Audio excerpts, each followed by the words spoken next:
신앙고백, 사도신경으로 신앙고백 하시고 2024년 2월 미주하는 기독교문협회 원래 예배를 드리도록 하겠습니다. 다 같이 신앙고백 하겠습니다.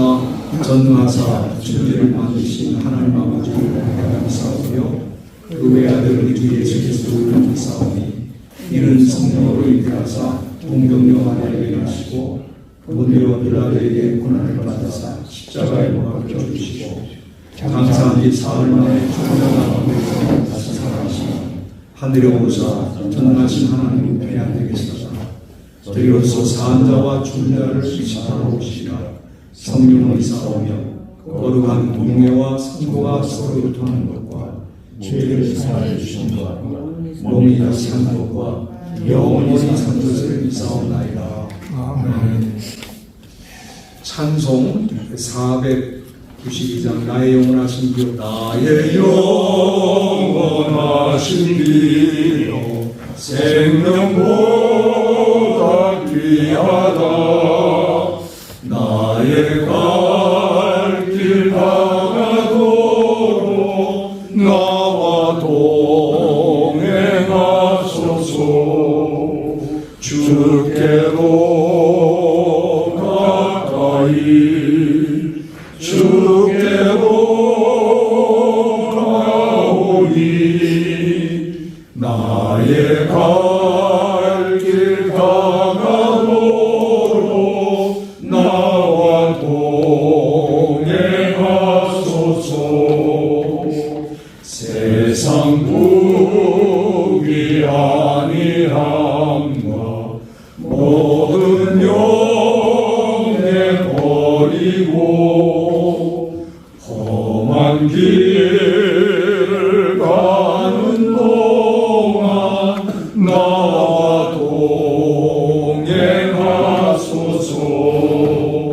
주께로 가까이 주께로 가오니 나의 갈 길 가도록 나와 동행하소서. 어느 골짝 지나가며 험한 바다 건너서 검은 물에 이르도록 나와 동행하소서. 주께로 가까이 주께로 가오니 나의 갈 길 가도록 나와 동행하소서.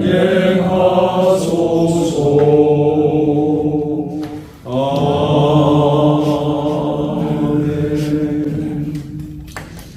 오늘 모임을 위해서 우리 김기동 목사님 대표로 기도해 주시겠습니다. 사랑의 아버지 하나님, 주의 은혜와 사랑을 감사합니다. 오늘 이 시간에 미주 한인 기독교 문인협회 올해로 이렇게 모이게 하여 주시니 감사합니다. 매달 모일 때마다 우리 기독 문인들이 하나님이 주신 지혜와 또한 창작의 능력을 통하여 하나님이 영광 돌리게 하여 주시고 어떻게 하면 더 많은 사람들에게 복음을 전할 수 있을까? 아버지 인도함을 받을 수 있도록 은혜 내려 주옵소서. 아멘. 오늘 특별히 우리 이동진 목사님 심호하시는 성화교회에서 오늘 이렇게 모임을 갖게 하시니 감사합니다. 아멘. 우리 귀한 말씀 전하실 목사님에게 더 큰 은혜 허락하여 주시고 하나님께서 귀한 이 교회를 통하여 또 목사님을 통하여 하나님의 영광 돌리며 부흥되는 역사가 있게 하여 주옵소서. 아멘. 오늘 특강으로 연기호 선생님 모시고 또 귀한 강의를 듣게 하시니 감사합니다. 귀한 강의를 통하여 저희들이 이 시대에 필요한 말씀을 듣게 하여 주옵소서. 시작하는 시간이 오니 오늘 이 모임 가운데 성령께서 역사하시고 저희들 마음에 하나가 되게 하시고 마지막 때에 주어진 사명, 귀한 작은 모임이지만은 아버지 이곳에 놀라운 부흥운동의 진원지가 되며 성령의 역사하는 모임이 되도록 주여 은혜 내려 주옵소서. 오는 발걸음 주님께서 인도하시며 시작하는 시간 끝마치는 시간까지 온전하게 주님 영광 돌리게 하여 주옵소서. 감사하며 예수님의 이름으로 간절히 기도하옵나이다. 감사합니다. 오늘 주시는 하나님의 말씀은 전도서 4장 9절에서 12절 거기 순서지에 나와 있습니다. 두 사람이 한 사람보다 나으면 그들이 수고함으로 좋은 상을 얻을 것입니다. 혹시 그들이 넘어지면 하나가 그 동물을 붙들어 일으키려니와 홀로 있어 넘어지고 붙들어 일으킬 자가 없는 자에게는 화가 있으리라. 또 두 사람이 함께 누우며 따뜻하거니와 한 사람이면 어찌 따뜻하랴. 한 사람이면 패하게 뿌리와 두 사람이면 맞설 수 있나니 세 겹줄은 쉽게 끊어지지 아니하느니라. 아멘.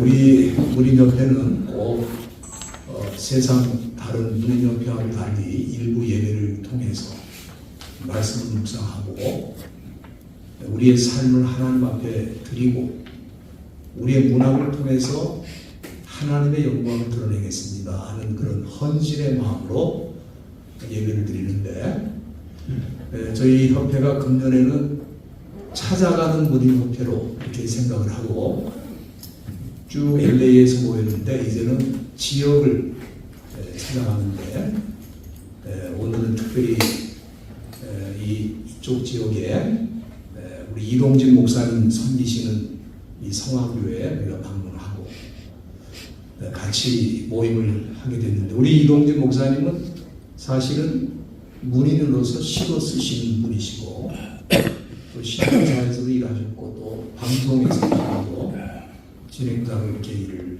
하시고 계시면서 목회를 하시는데 오늘 제가 말씀을 부탁드렸는데 이렇게 기꺼이 허락을 해주셔서 너무 감사하고요.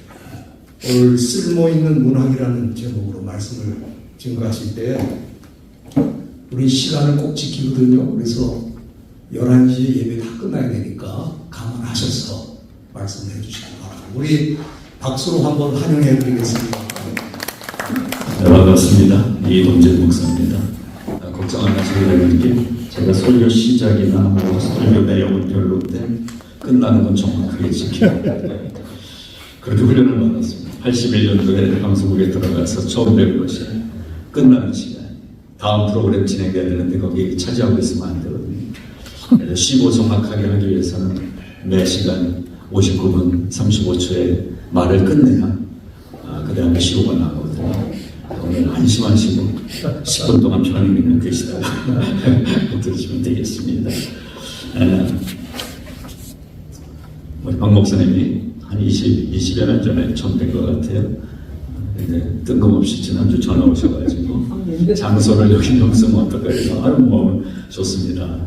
왜냐하면 저는 이제 교회를 우리 교인들한테도 이게 우리 교회가 아니라 모두의 교회다. 그래서 영어권 멤버들이 금남감리교회에서 잘 하던 한 100여 명이 나와서 한 1년간 떠돌고 있었대요. 떠돌면서 근데 그 중에 한 사람이 한 10달쯤 떠돌다가 어떻게 저를 얘기를 듣고 왔어요. 그래서 우리 예배드릴 장소가 있습니다. 와이나 그래서 우리는 어른들이 많은 교회니까 주일 오후에는 뭐 충분히 가능하고 평일도 뭐 언제든지 쓰면 된다. 그래서 그 팀들이 다 왔어요.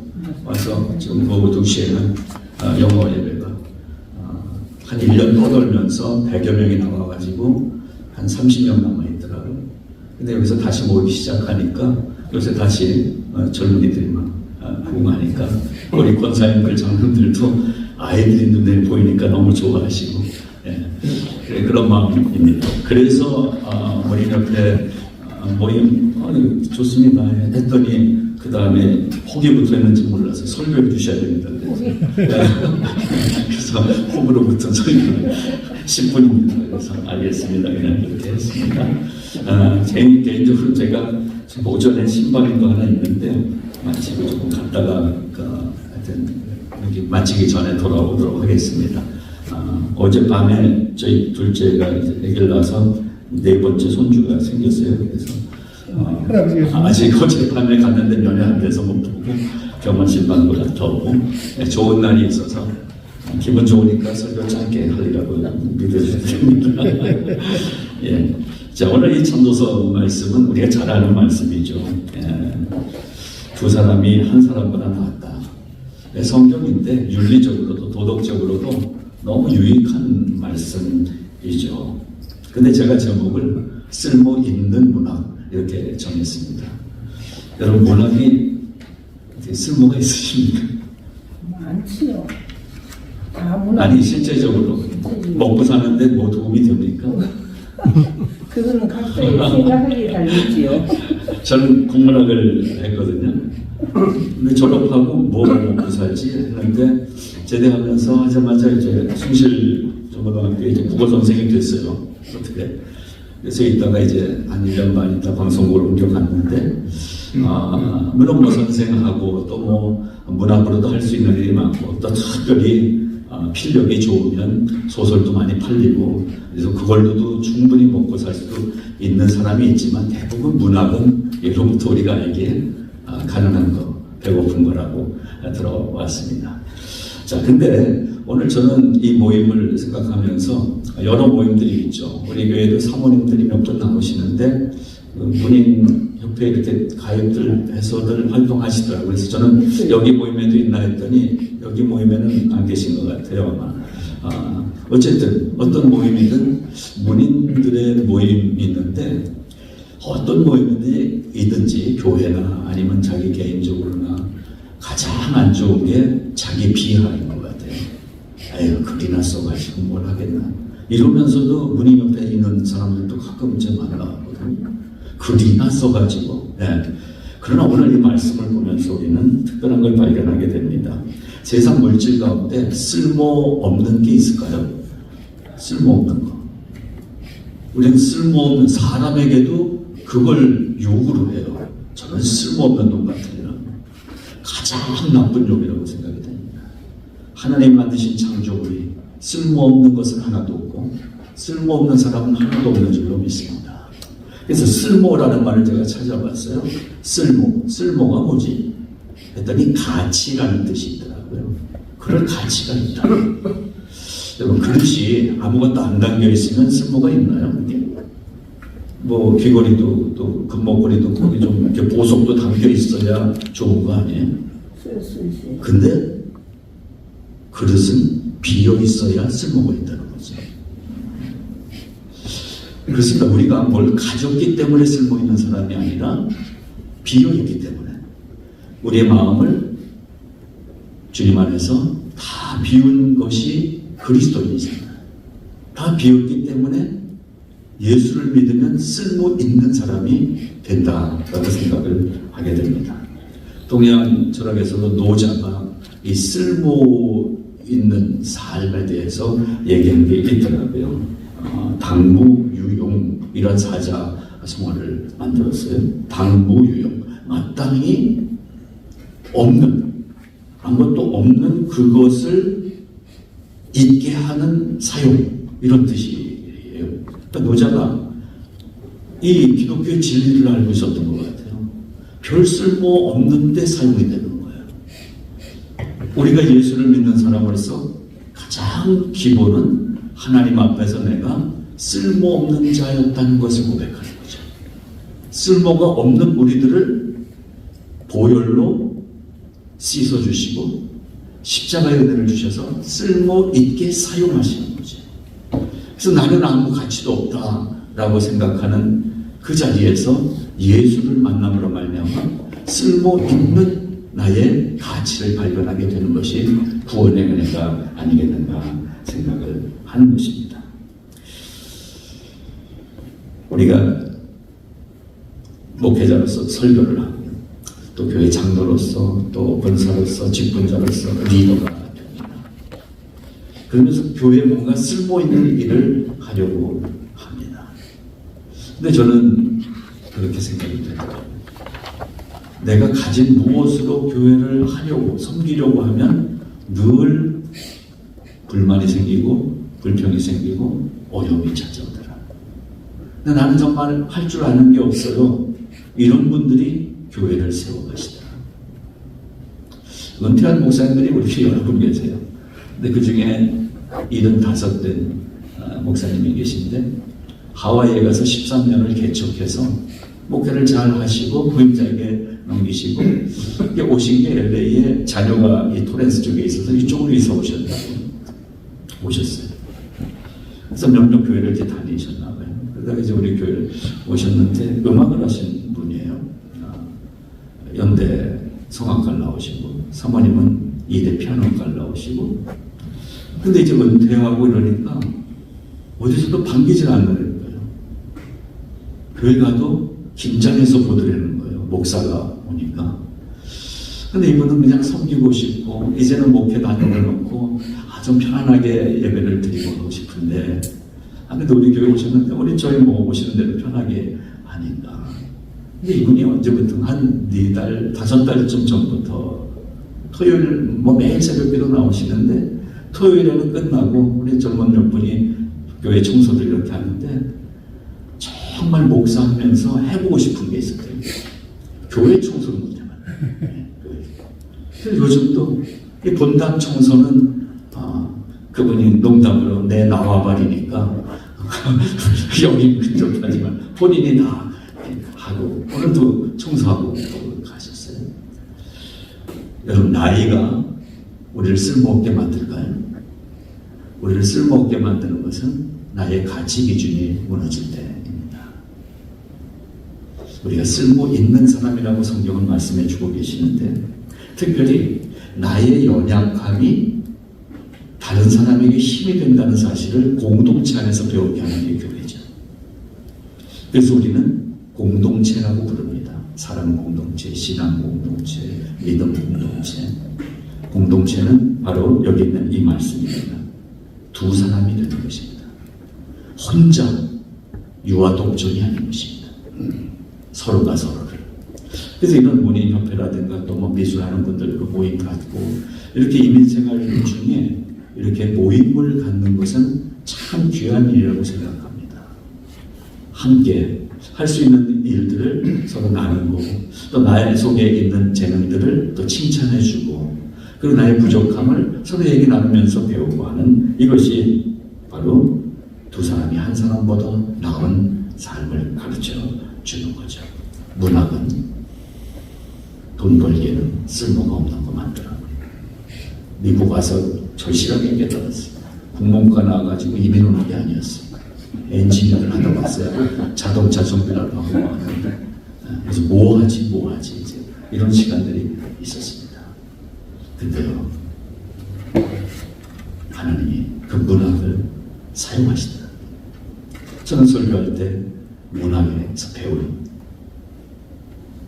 이 스킬과 그리고 글을 쓰는 방법과 이런 것들이 얼마나 유용하게 사용되는 우리에게 쓸모없는 것은 없는데 특별히 이 문학은 어떻게 보면 신앙생활의 가장 중요한 요소라고 생각이 됩니다. 성경에서 문학을 배우려면 나무아미 타불이다.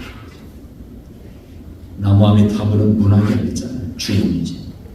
성경에서 문학이 빠지면 주문 외우고 다닙니다. 전능하사 천지를 만지 하나님 아버지를 내가 믿어. 이게 문학으로 우리가 이해가 될 때 참된 신앙의 깊이를 볼 수 있을 것 같습니다.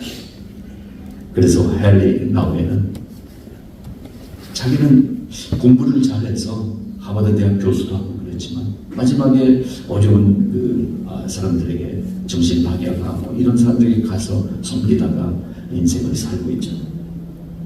헬리나우에는 교회의 성찬식을 주신 게 너무 감사하다고 얘기하더라고요. 나는 성찬식 앞에서는 목사도 장로도 검은 사람도 박한 사람도 또 학식 없는 사람 예수만 믿으면 성찬을 통해서 예수님과 함께하는 놀라운 체험을 하게 된다는 거죠. 헬리나우에는 문인입니다. 많은 글을 우리에게 남겨주고 있습니다. 우리가 느끼는 것, 생각되는 것 이런 것들을 글로 표현할 수 있는 달란트를 하나님이 문인들에게 주셨습니다. 팬데믹 기간에 교회가 문을 닫았을 때에도 홀로 앉아서 좋은 글들을 나누고 카톡을 나누고 이러면서 보이지 않는 교회가 유지된 것이 아닌가 하는 생각도 같습니다.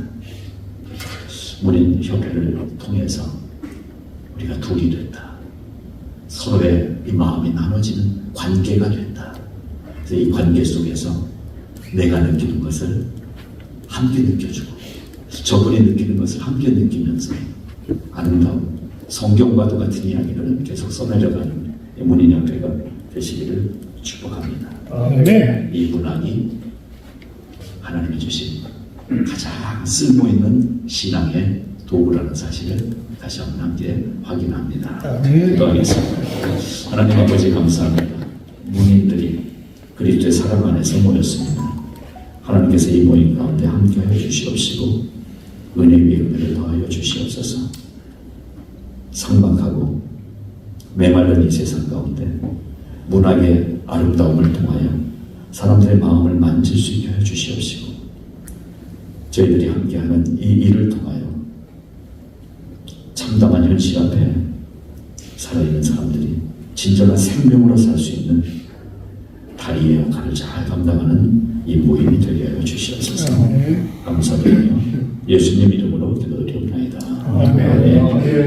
이동진 목사님 다음에 또 청함을 받으실 것 같아요. 왜냐하면 시간을 잘 지키셔가지고 설교를 짧게 하는 복이 있나니 다음에 또 청함을 받을 것이고 뭐 그런 말도 있던데 감사를 드리고 사실은 오늘 주신 말씀을 기억하면서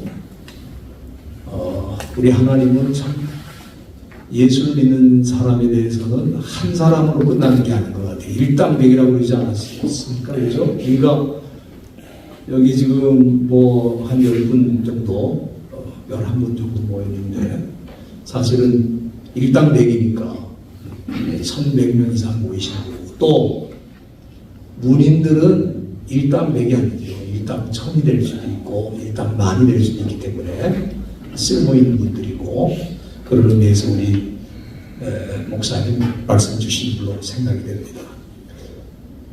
광고 말씀은 오늘 모임 순서를 맡아주신 우리 여러분들께 감사드리고 특별히 장소를 제공해 주신 우리 이동진 목사님과 또 특강을 위해서 먼 길을 달려오신 우리 연규호 박사님 감사를 드립니다.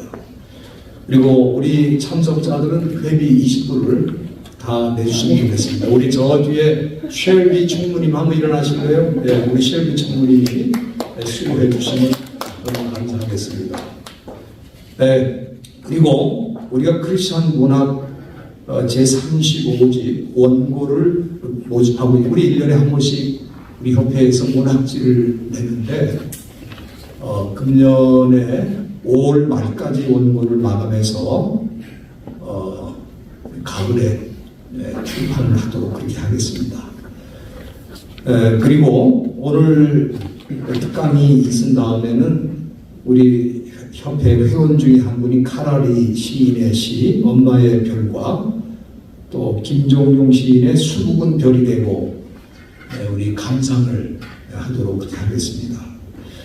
그리고 2024년 이제 우리 신문에 광고가 나갈 겁니다. 시인 문학상 수상자를 모집을 하게 되는데 원고 마감은 5월 30일까지 되겠습니다. 주변에 이 재능은 있는데 아직 등단을 못하신 분들이 있으면 좀 추천해 주시면은 우리 협회를 통해서 등단을 할 수 있게 되겠습니다. 그리고 모이실 때마다 조금 수고스럽지만은 지난번 우리 문학지 출판한 거 34집을 꼭 가져오셔서, 왜냐하면 우리가 그 책을 출판을 하고 집에 그냥 놔두고 있더라고요. 그래서 가능하면은 거기에 나와 있는 시들을 우리가 감상하고 또 감상 평도 나누기를 원하기 때문에 꼭 그 책을 준비해 주시기 바랍니다. 예. 예. 여기 우리가 교회도 생기고 예. 우리 이동식 목사님 설교도 마이크 하잖아요.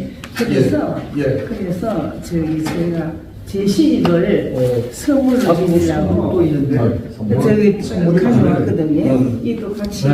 이렇게. 그래서 그러면 우리 저 협회는 다 이 특강이고 설교고 다 재능 기구입니다. 그래서 제가 회장이 된 다음부터는 따로 강서를 드리지 않고 대신 이런 책을 선물로 드리는데, 우리 정지윤 시인님의 시와 제가 쓴 그 미풍 담당의 잠언 강해인데, 우리 한국의 잠언 강해 책이 그렇게 많지 않거든요. 근데 출판을 했거든요. 우리 설교를 해주신 목사님께 고마움의 뜻으로 우리 정 목사님 드리세요. 감사합니다. 목사님. 너무너무 우리 직장에서 같이 생활했고 아주 가족 같은 기분이에요. 우리 저 김상호 목사님하고 같이 사랑의 정이 너무 많고, 이 교회를 정말로 오신 건 너무나 하나님이 축복으로 건강하시고 늘 발전되기를 기원드립니다. 감사합니다. 또 선물을 주셔서 저희는 책 하나씩 드릴게요. 원로 장로님 그 자서전 책인데 너무 감사합니다. 다시 드리겠습니다. 그래서 우리 문인들이 이렇게 책을 나누면서 드렸는데, 우리 좋으신 하나님 같이 부르고 이제 축도하고 1부 예배를 마치겠습니다. 좋으신 하나님, 좋으신 하나님, 참 좋으신 나의 하나님.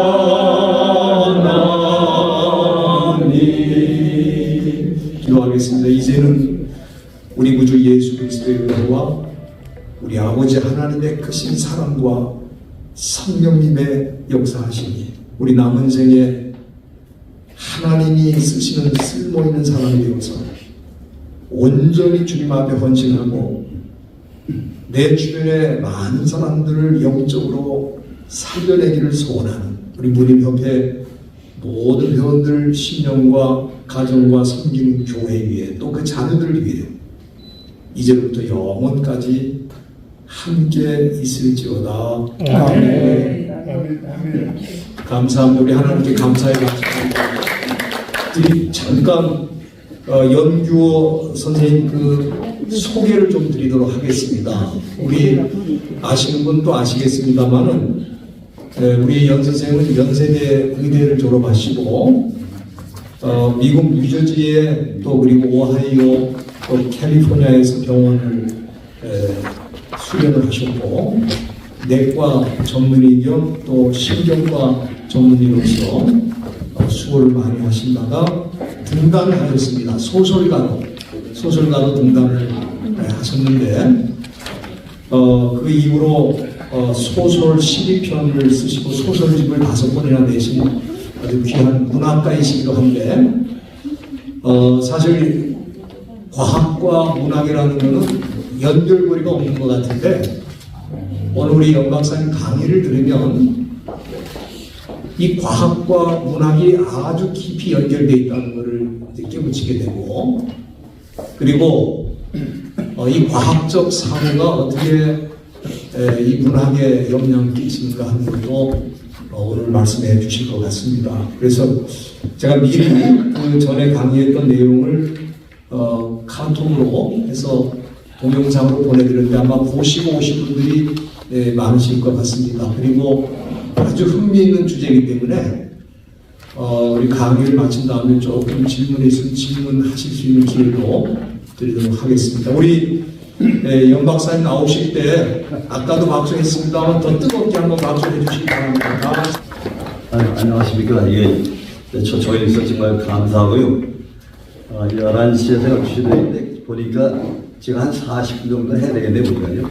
근데 시간이 되면 말씀 주십시오. 왜냐하면 이게 워낙 방대한 제목이 돼가지고 얘기하려면 한두 번씩 얘기하게 되는데 아주 줄여가지고 한번 하겠습니다. 오늘 제가 하는 것은 여러분들 의식이라는 말을 많이 하죠. 의식, consciousness. 그 의식이라는 말을 한번 먼저 찾아보시고요. 또 우리가 말하는 문화, 의식과 문학이 뭐 연관이 있는가 하는 것을 하겠습니다.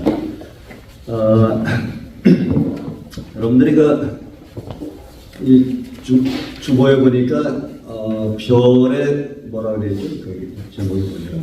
수국은. 응? 수국은. 수국은 별에 그렇게 나오잖아요. 그게 문학적으로 뭐가 되겠습니까? 바로 그게 문학입니다. 이게. 여러분이 잘 아시는 내 마음은 호수요. 그건 잘 아시죠, 임동명에. 내 마음은 고요한 물결. 그거 다 아시는 거 아니에요? 수국은 별. 이게 바로 문학의 그 은유 아니겠습니까? 은유. 은유라고. 주기도 아니고 은유가 되겠습니다. 그럼 왜 이런 것이 생기는가?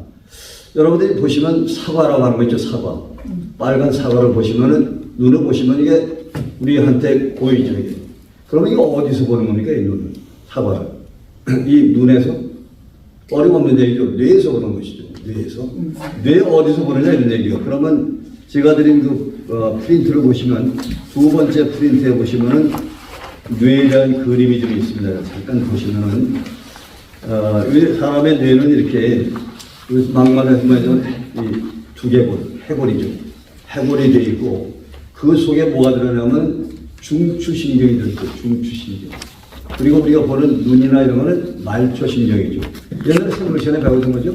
뭐 어려운 얘기 아닙니다만 말초신경이고 중추신경 가운데 이 그림을 보시면 저 앞에 잘 보시면 대뇌라고 써 있고 그리고 그 밑에 보면은 전두엽, 전전두엽, 변연계 이렇게 써 있는 게 보이죠. 잘 보시면 이제 보일 겁니다. 오늘 그 옆에 페이지에 보면은 똑같은 위치에 전전두엽이라는 데고 인지라고 되어 있고 전두엽이라는 데는 운동이라고 되어 있고 그다음에 변연계라는 보면은 정서 A, B가 되어 있어요. 그리고 그 다음에 보면은 감각의 뇌가 있는데 잘 아시는 후두엽, 측두엽인데 그 뒤에 보면은 기억 저장의 뇌다 이렇게 써 있지 않습니까? 요걸 보시고 그리고 그 밑에 보시면 이렇게 좀 밑에 쭉 내려가 있는 걸 여기 보면 대뇌 하부의 뇌라고 되어 있어요. 대뇌 하부의 뇌. 그 옆을 보시면은 감성의 뇌, 감성의 뇌. 뭐 이건 설명하려면 한참 걸리니까 뭐 아는 걸로 항상 시작하겠습니다. 저는 자, 그러면 우리가 사과를 빨간 사과를 봤어요, 보면요. 그러면 이게 우리가 보는데 얼마나 시간이 걸렸겠습니까? 금방 보는 것 같죠, 보면. 금방 보이는 게 아니고 이게 0.25세컨드가 필요합니다. 0.25세컨드. 엄청 빠른 시간이에요. 그럼 어디서 보냐면 눈으로 봐가지고 뇌로 들어와서 이 후두엽이랑 뒤로 들어와서 다시 앞으로 와가지고 아까 전전두엽이라고 했죠? 인지기능. 거기에서 보이는 겁니다. 거기까지 들어오는데 0.25초가 걸립니다. 아시겠죠, 여러분? 그러면 이 빨간 것이 사과를 볼 때 사과가 이 통째로 들어와가지고 보이겠습니까? 그게 아닙니다. 이 통째로 보이는 게 아니라 사과라는 걸 볼 때 이 사과의 색깔, 형체, 또 질 이런 거를 눈이 분석을 해가지고 거기에 따라서 들어오는 거예요. 그걸 갖다 인포메이션 없는 그래서 정보란 말을 많이 쓰죠. 정보란 말 많이 써요. 옛날에 칸트는 사과를 보면은 뇌 속에서 형상이 돼가지고 본다. 형상이 돼서 본다는 거예요. 우리가 순수 이성 비판론을 보면 형상이라는 말 많이 쓰죠. 시에서도 형상이라는 말 많이 쓰죠. 형상하는 말은 다른 말로 이미지네이션. 이미지를 만든다. 이미지네이션이 아니고 이미지를 만든다고 해요. 형상화. 그렇게 하는 그 과정이 0.25세컨드 걸립니다. 그러니까 과거에는 그렇게 보면은 다 보이는 걸 알지만은 실제로 보면은 그렇게 안 보이는 거죠. 그럼 사람이 뭐로 되어 있냐면 5가지 감각이 있어요. 시각이 있고 청각, 촉각, 보에서 5가지가 있죠. 그 가운데 우리 인간이 제일 많이 사용하는 감각이 뭐겠습니까? 시각이죠. 시각이 전체의 감각의 거의 75%를 사용합니다. 그러니까 개 같은 건 어떻게 됐습니까? 후각도 많이 사용했죠. 보면. 또 어떤 미물들은 뭐 촉각이라든지 뭐 여러 가지 있죠. 우리 인간은 후각을 75% 사용합니다. 시각을 사용하기 위해서 우리 머릿속에 있는 뉴런, 신경세포가 10억 개가 한꺼번에 작용을 해요. 10억 개. 엄청난 얘기죠. 그래서 우리 인간의 뇌를 소우주라고 하는 얘기가 그런 데 있는 건데요. 자, 그러면 그렇게 들어온 그 사과가 들어왔는데 칸트는 어떻게 생각하냐면 바깥에 있는 사과가 들어와가지고 그 전전두엽, 인지기능에 대해서 이것이 다시 형상화됐을 거다. 형상화돼가지고 그것이 그 형상화된 것을 이게 무언가를 알아맞혀야 될 거 아니겠습니까? 형상이 되면 그 알아맞추는 방법을 어떻게 생각하냐면 추론이라는 말을 썼어요. 추론. 우리가 시 소설 보면은 추론이라는 말을 엄청 많이 쓰죠. 보면 인퍼런스, 추론. 추론이라는 말이 다른 말이 아니고 guessing, 추측을 하는 겁니다. 추측을 해가지고 이것이 무언가를 알아맞추는 겁니다. 왜 그렇게 알아맞혀야 되는가 하면은 이 머릿속은 껌껌해요. 보면 껌껌한데 이 중추신경이 바깥에 있는 것을 알아보는 방법은 말초신경이 전달해준 그 인포메이션을 가지고 형상화해서 그것이 무언가를 알아맞추는 겁니다. 그것이 칸트가 그 이성인식론에서 얘기를 한 거죠. 그 전까지는 사람들이 볼 때 뭔가 들어오는 건 들어오는 건데 한꺼번에 들어오지 않았어요. 자, 그러면 그렇게 들어온 그 형상화된 것, 그걸 뭐라고 합니까? 우리가 갖다 이미지라고 하는데 다른 말로 개념이라고 그러죠. 아이디어. 그러니까 플라톤은 그걸 갖다 아이디어, 개념이라고 얘기를 했고 칸트도 역시 아이디어, 개념이라고 얘기를 했습니다. 자, 그러면 한번 이렇게 봅시다. 여기 책에 있는 것처럼 우리 윤동주 시인의 시 별을 헤이는 밤 있죠. 별을 보면은 예를 들면 직녀성, 베가스 같은 거, 직녀성을 하나 보면은 직녀성을 볼 때 그 눈에 다 들어오죠. 그럼 우리 머릿속에서 직녀성이 들어왔어요. 직녀성이 어떻게 들어오냐? 색깔, 빛깔, 뭐 음질 이런 것이 다 분해가 돼가지고 들어옵니다. 그래서 들어올 때 시각으로 들어오면은 먼저 어디로 들어오냐면 눈을 통해 가지고 말초신경을 해서 뒤로 올 때 요 우리 인간의 뇌가 둘로 되어 있어요. 대뇌가 있고 대뇌 하부의 뇌가 있는데 대뇌 하부의 뇌 보면 제일 위에 시상이라고 하는 부분이 있어요. 시상. 그 시상, 달라무스라고 하는 부분으로 모든 감각은 들어와야 됩니다. 모든 감각은 들어와요. 그럼 이 달라무스로 들어온 그 감각이 이때까지 들어올 때 보면 전부 다 뭘로 들어가면 정보로 돼가지고 파티클로, 그러니까 원소라든지 뭐 이런 것을, 그러니까 보면 여기서는 도대체 뭔지를 몰라요. 보면. 그래가지고 다시 후두엽으로 전달이 되면은 뒤에까지 올 때가 거리 시간이 0.1초 걸려요. 0.1초 걸린 다음에 이 후두에서 보면은 뒤에서 색깔과 형상을 조합을 해가지고 언론에서 여러분들이 많이 들으신 해마라고 하는 거 들어보신 적 있을 거예요. 해마로 보내주면 그 해마에서 요거를 처음에 요걸 갖다가 내가 기억으로 받아들일까 말까 이걸 갖다 셀렉션해요. 그래서 여러분들 엔코딩이라는 말 많이 드시죠? 엔코딩, 코딩. 또 우리 스마트폰 같은 것도 이렇게 코딩 하잖아요. 엔코딩. 그러니까 받아들일까 말까 하는 것이 엔코딩이죠. 받아들인 다음에 이것이 어디로 가냐면 전전두엽, 인지기능으로 들어가면은 거기서 이걸 받아가지고 형상화를 하게 됩니다. 그러면서 이것이 무엇인가를 알아맞히게 됩니다. 자, 그러면 윤동주 시인은 별을 봤어요. 별을 이렇게 열심히 보는데 뭐냐면 반짝반짝 보는 별을 보고서 그것이 머릿속에 별이 들어갈 거 아니겠습니까? 그러면 눈을 딱 감으면 어떻게 돼요? 별이 안 보이죠. 별이 안 보입니다.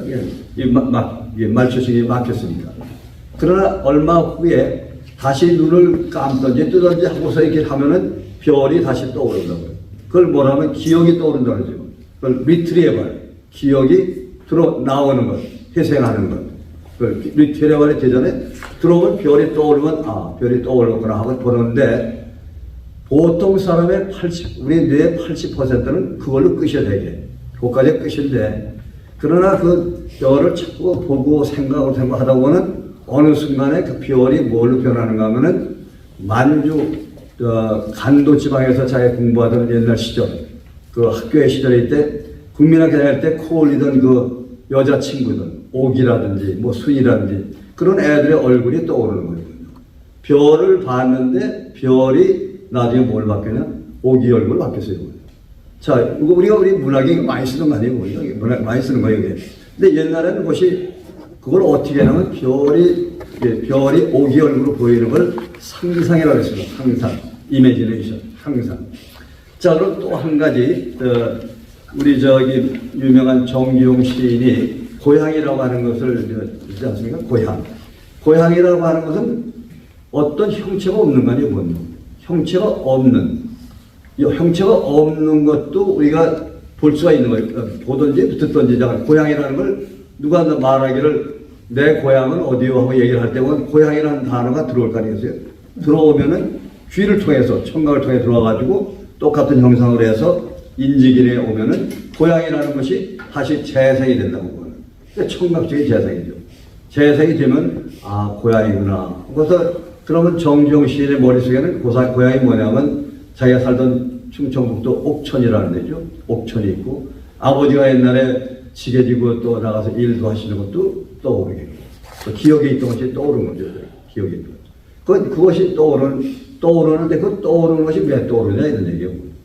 왜 고향이라는 얘기를 했는데 왜 그 아버지 얼굴이 떠오르고 왜 거기서 화롯불에서 밤 구워 먹던 것이 왜 떠오르고 실개천이 왜 떠오르냐 이런 얘기예요. 그것이 말하면 그거를 할 줄 아는 사람들. 이것이 소위 문인들이라고 합니다. 그래서 고향만 생각하고 고향 아니가 옛날에 고향이라는 어느 동네 충청북도 어디 옥천이다. 또 거기는 뭐 인구가 몇 명이다. 그와 같은 사실적인 얘기를 하는 것을 소위 개념의 얘기죠. 그것만 얘기하는 사람하고 그 옥천이라는 고향을 생각하면서 실개천도 생각나고 황소도 생각나고 하는 것은 다른 세계라 이런 얘기예요. 아무나 되는 게 아닙니다. 그것을 잘하는 것이 이제 문인이죠. 자, 그럼 바깥에 비가 오고 있을 때 보통 사람마다 밖에 비가 오고 있다 이렇게 얘기를 하죠. 바깥에 비가 있다. 그러면 어떤 사람도 이래요. 바깥에 비가 창문을 때리고 있다. 조금 좀 얘기가 좀 올라갔죠. 또 어떤 사람 말해요. 바깥에 비가 창문을 때리고 있으니까 내 마음이 슬프다. 이건 또 다르죠. 근데 우리가 보통 말을 할 때 바깥에 창문에 비가 때리니까 내 마음이 슬프다 이렇게 말하는 사람은 많지 않아요. 거의 없어요. 아까처럼 바깥에 비가 내린다 뭐 이런 정도로 하는 것이 그걸 소위 말하면 사회적인 말이죠. 우리가 보통 80%를 쓰는 것이 사회적인 말이에요. 나머지 20%에 해당되는 것이 창문을 때린다. 아니면 창문을 때리니까 내 마음이 서글프다. 또 서글프니까 어머니 생각이 난다. 점점 발전되는 소위 상상의 세계로 나가는 거죠. 이미지를 만들어내는 세계. 감각을 드러내는 세계. 이게 그것이 소위 문학이라고 합니다.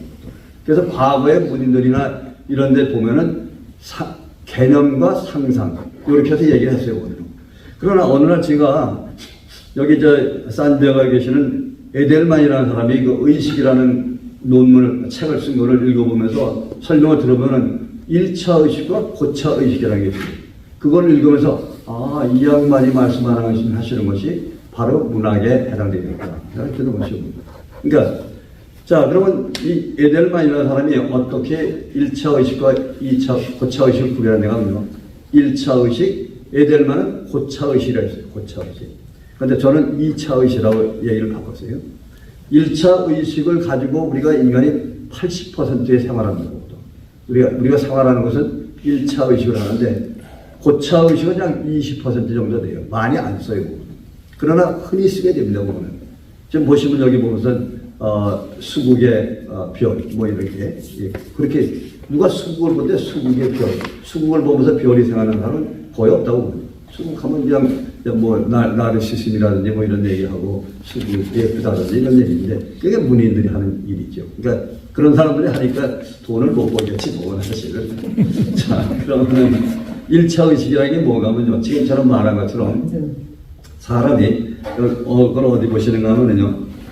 그 마지막 페이지에 조금 그림이 있어요. 이 그림을 조금 따라가시면서 조금 이해를 하시면 좋습니다. 이거 우리가 인간의 눈에서부터 들어와가지고 머리로 들어와서 그 다음에 말로 나오는 것, 헛가지를 표현한 것입니다. 에델만이라는 사람이 그거를 해서 노벨상을 받은 거예요. 근데 자, 그러면 이것이 얼마 쌓여야 되냐? 0.25세컨드 정도에 생기는 거예요. 이게. 생기는 것이. 우리가 보통 세상에 태어나면은 제일 우리 인간이 태어나가지고 일생이 뭔가 하면은 바깥에는 사물, 대상. 우리 문화에서 사물, 대상이라는 말 많이 쓰죠. 사물, 사물시, 관념시, 뭐 이런 거 많이 썼잖아요. 사물, 눈에 보이는 물건들이 사물이죠. 그 다음에 대상, 너와 나, 대상이죠. 바깥에 있는 대상. 또 대상 가운데는 눈에 안 보이는 대상도 많아요. 그거는. 예를 들면 사랑이라든지 충성이라든지 이와 같은 말들은 안 보이죠. 눈에 안 보이죠. 그러나 눈에 우리가 알고 있죠. 그거는. 자, 그러면 사물, 사과라는 걸 봤습니다. 사과라는 걸 보면은 그것이 우리가 인간이 뭘 하냐면 처음에 눈을 통해 가지고 인식을 합니다. 인식.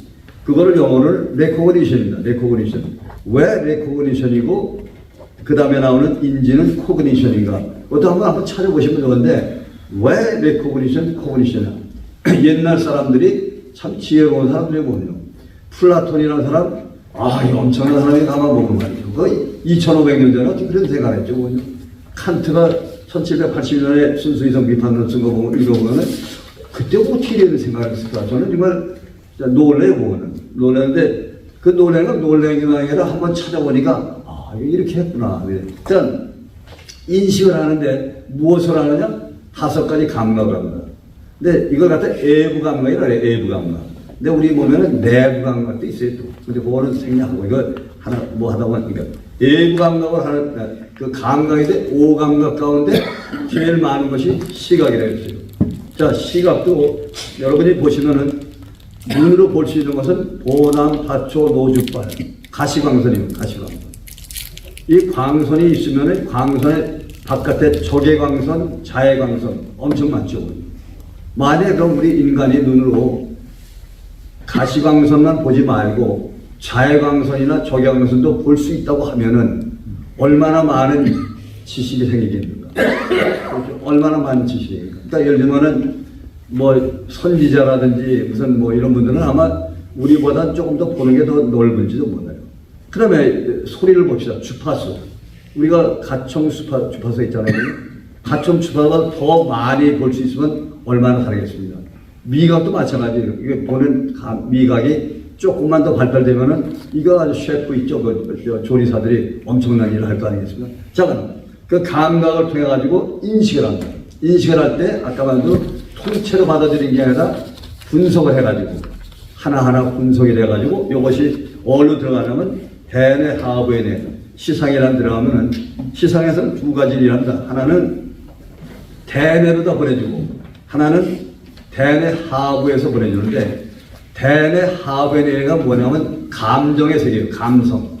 사람은 태어날 때부터 감성을 가지고 태어납니다. 그러니까 옛날에는 우리가 철학을 보면은 데카르트라는 사람은 태어날 때부터 기억을 다 가지고 태어난다 이렇게 생각하는데 근데 휴미라든지 이런 사람들 얘기는 사람이 태어날 때는 기억이 없다. 둘 다 반씩 50%씩 맞는 겁니다. 왜냐하면 사람이 태어날 때 기억을 가지고 태어난 거는 소위 무의식 기억이랍니다. 무의식 기억. DNA에 의해서 만들어진 기억. 그건 날 때부터 애가 태어나서 젖을 빨고 놀래고 하는 거는 안 가르쳐줬지만은 날 때부터 알고 있습니다. 그걸 그러니까 무의식 기억이라고 하는데 본능이라고 하죠. 본능. 그러니까 데카르트는 어떻게 생각하면 인간이 날 때보다 다 안다. 그건 아니고 태어날 때 머릿속에 보면은 아무 기억이 없어요. 아무것도 없습니다. 그리고 태어났을 때 이 전전두엽은 아직 덜 발달되어 있습니다.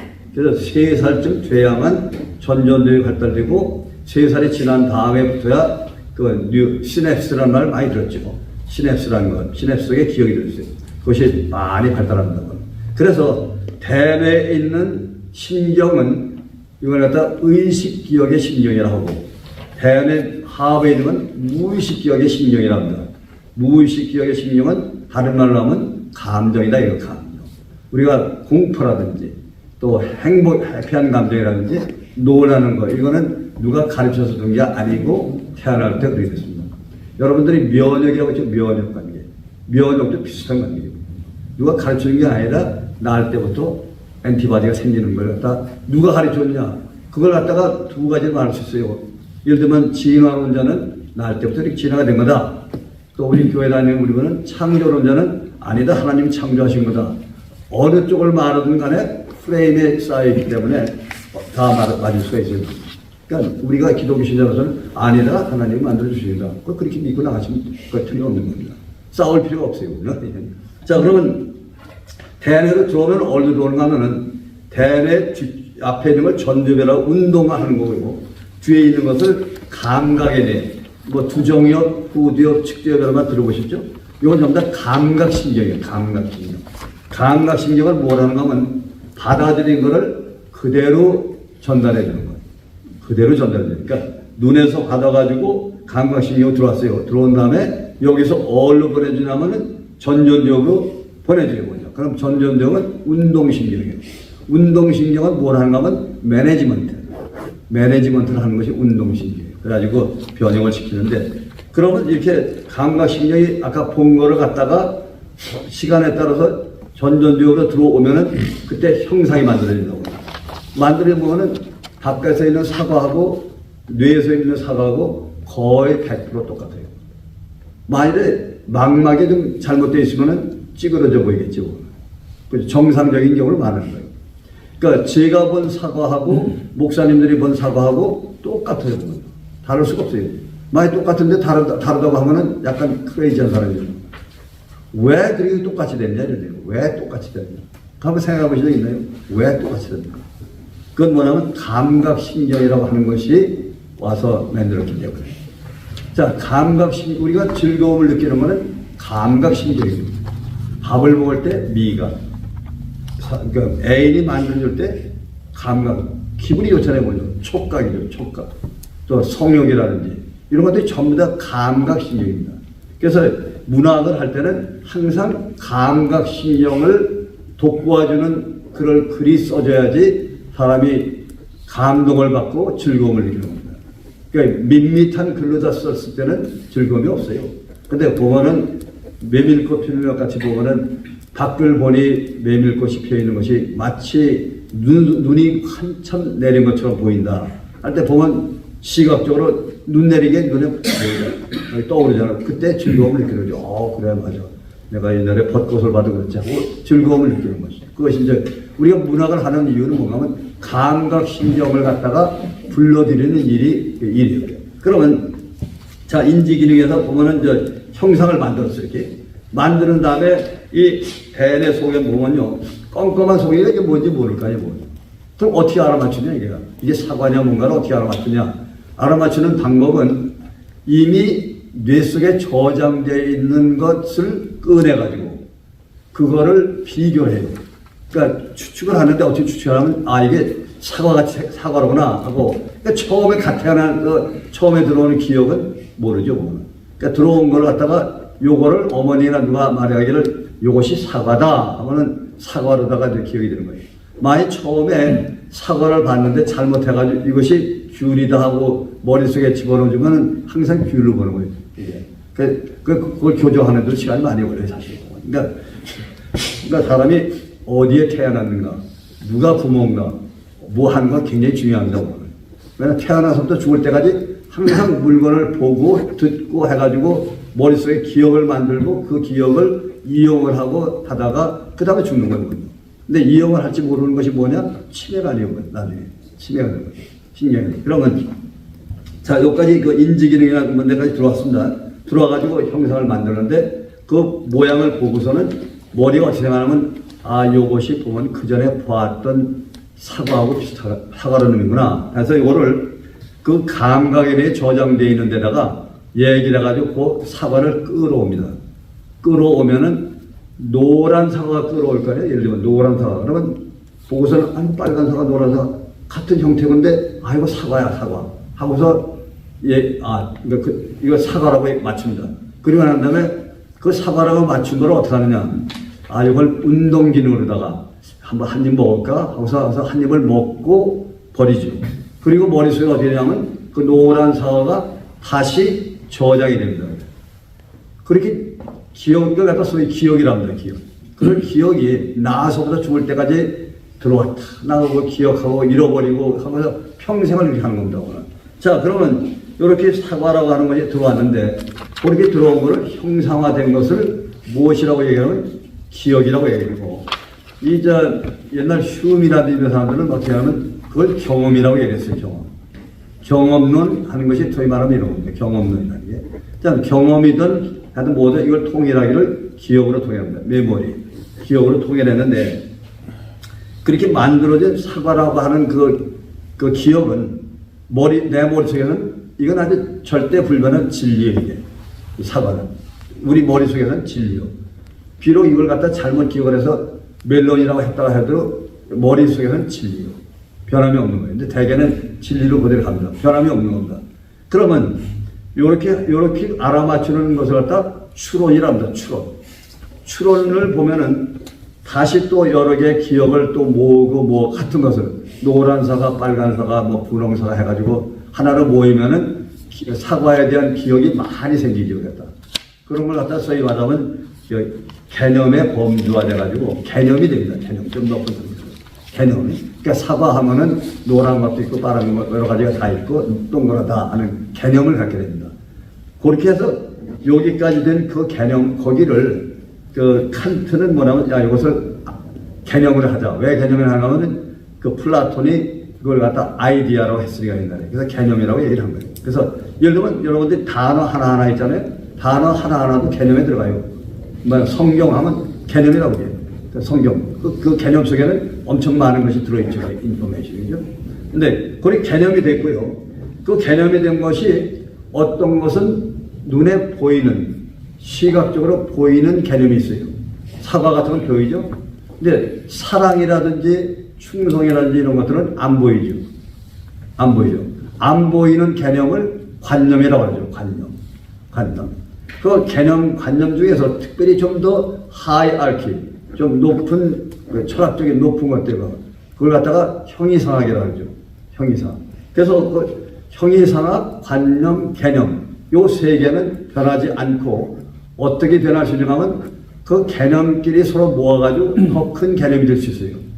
또 그걸 설명을 할 수가 있고, 그리고 그걸 논리화 시켜가지고 더 체계화 시킵니다. 지식으로.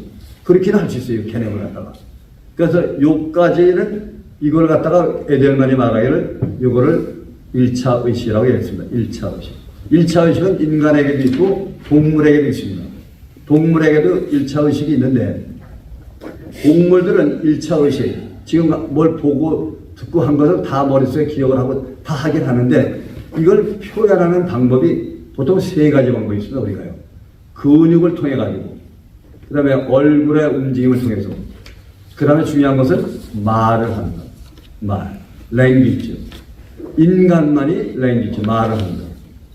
말 가지고도 여러 가지 많이 있겠죠. 말이 어떻게 생겼나. 하여튼 말을 하기 때문에 인간은 머릿속에 있는 그 사고를 바깥으로 표현할 수가 있는 겁니다. 그래서 바깥으로 표현해 나온 것을 우리가 생각이라고 합니다. 생각. 나온 것을. 머릿속에 들어있는 건 물론 개념이라는 건데 에델만은 어떻게 말하면 이걸 갖다 생각이라고 이름을 붙였어요. 생각. 또 그러니까 여기까지 이렇게 되는 과정.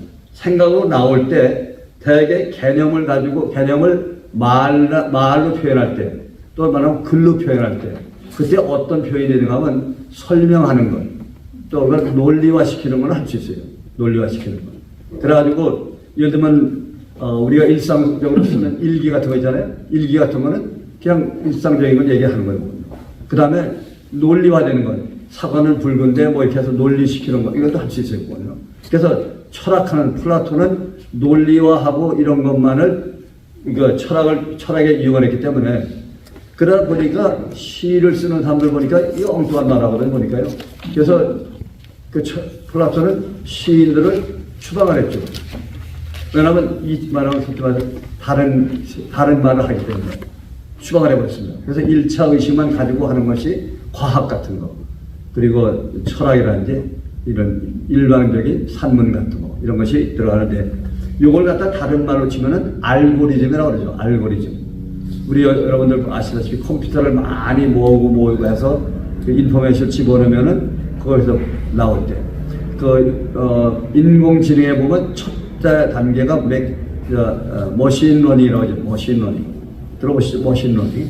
머신러닝 단계가 말하면 지금 말하면 알고리즘 상태라고 봅니다. 그래서 알고리즘만 잘 하더라도 바둑대 같은 거 할 때 인간한테 엄청 이깁니다. 사람이 못 따라가요.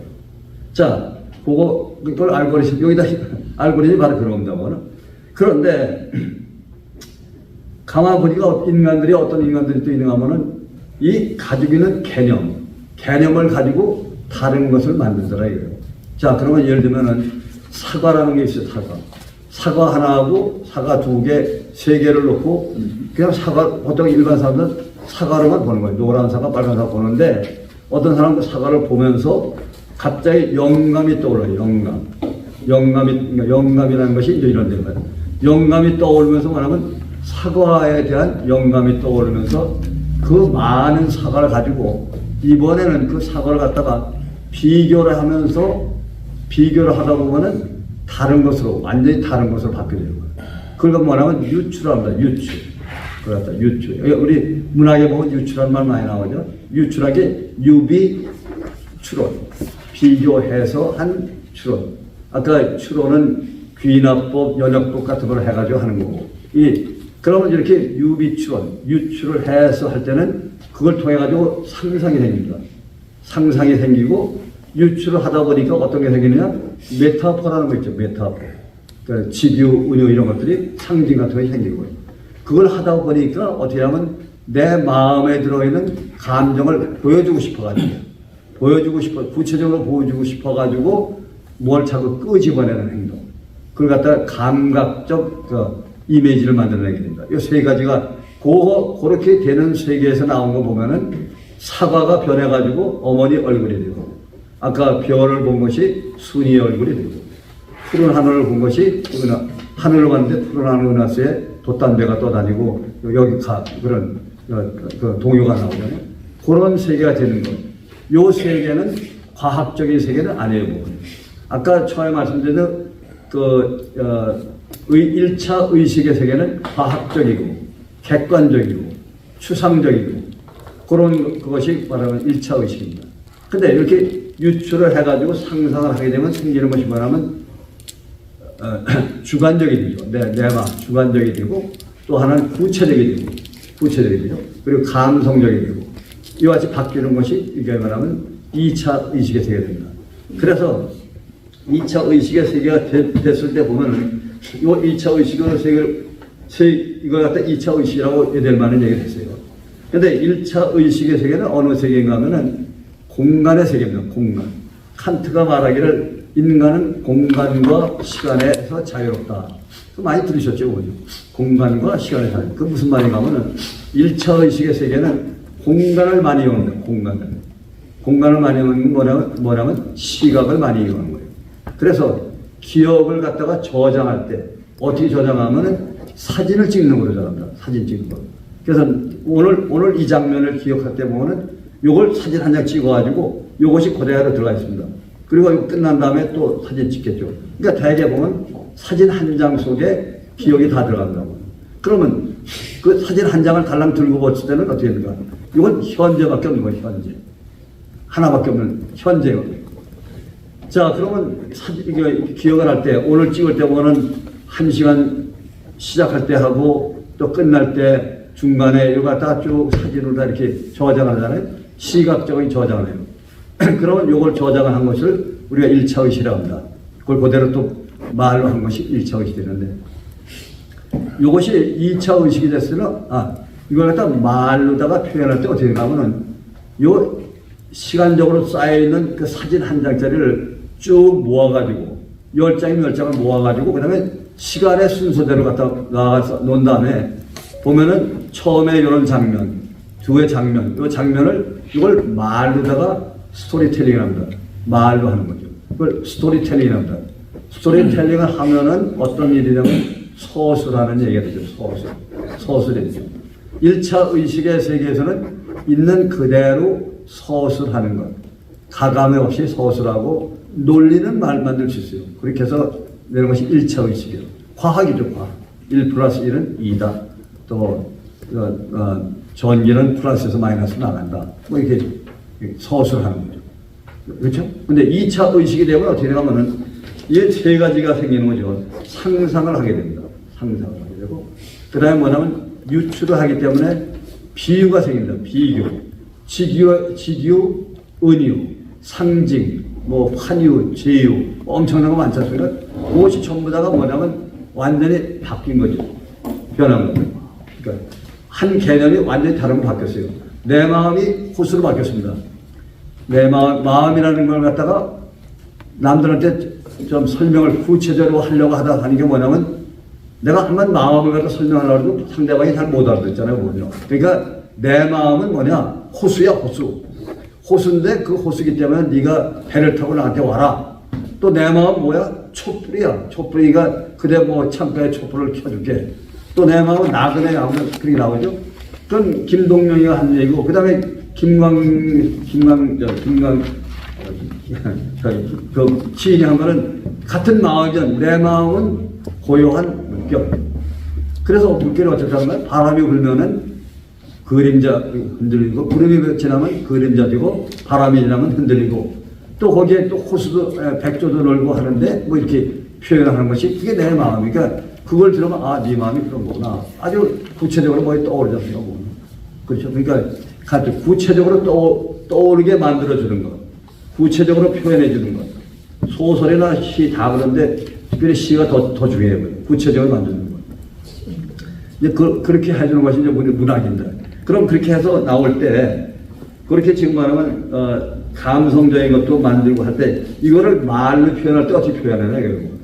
아까 1차 의식은 뭘로 표현하면 설명하는 것, 논증하는 것 그거밖에 표현이 안 돼요.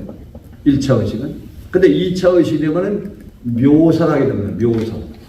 묘사를 하게 되고 진술하게 됩니다. 묘사, 진술. 묘사라는 건 뭐냐면 있는 걸 시각적인 묘사라고 또 감각적으로 이렇게 묘사를 많이 해줍니다. 그걸 묘사를 한 것, 진술이라는 것은 스토리를 만드는데 그 안에 상상력이 들어와 있는 것이 진술이죠. 그래서 묘사시라는 것이 있고 진술시가 있고 그리고 소설은 조금 다르지만 서사라고 하는 이름을 씁니다. 서사. 같은 진술보다는 좀 다르게 서사. 근데 지금 이게 문학 이론을 하다 보니까 대개가 시에 대한 얘기가 대부분이더라고 보니까요. 이게 소설이나 이런 거는 그냥 헛다리로 딸려가는 거야 보니까. 제가 보니까. 그래서 시인들이 역시 대단한 것은 시인이구나 하는 걸 제가 이거 뇌과학을 공부하다 보면 참 이해가 가요. 뭐. 역시. 그래서 이 시인들이 뭐냐면 우리가 묘사하잖아요. 묘사를 할 때도 객관적인 묘사가 있을 겁니다. 마이크는 둥글다. 근데 이 객관적인 묘사라는 걸 하고 근데 이거 말고 주관적인 묘사라고 하는 게 또 있다고 이제 얘기를 하는데 이게 뭔가 이게 마이크인데 마이크 속에서 울음이 터져 나온다. 그건 주관적이다 이런 얘기고 내면이니까. 그래서 그렇게 한 거를 표현이라고 얘기하잖아요. 표현. 근데 거기다 또 하나 더 넣은 게 뭐냐면 하나님은 나의 목자시니 하나님은 나의 은유 아니고 하나님은 뭐야? 나의 목자시니 요거는 뭐냐면 현현이라고 하는 거니까요. 신을 불러오는 것이다. 그다음 묘사의 단계, 객관적인 묘사 단계를 하는 것이 소설이고, 그다음에 내면적까지 올라간 것이 시가 되고, 또 한참 더 올라가는 것이 목사님들이 사용하시는 시가 되겠죠. 내 마음, 하나님은 나의 목자시니 하고 나오는 게. 그래서 저는 처음에 성경을 읽을 때 보면은 세 가지 거기에 글이 있지 않습니까? 보면은 바울이 쓴 서신들 아주 재미없는 거 아니에요. 냉랭한 거 아니에요. 그저 뭐 이래라 저래라 하는 얘기밖에 없잖아요. 서사적인 거. 그 안에 보면 감성적인 게 전혀 없는 거죠. 그렇죠? 아니 다르죠. 시편에 들어가면은 다윗이 되면은 나의 목자는 뭐 이렇게 나오잖아요. 감성적인 게 많이 나오잖아요. 그래서 말하면 심파시죠.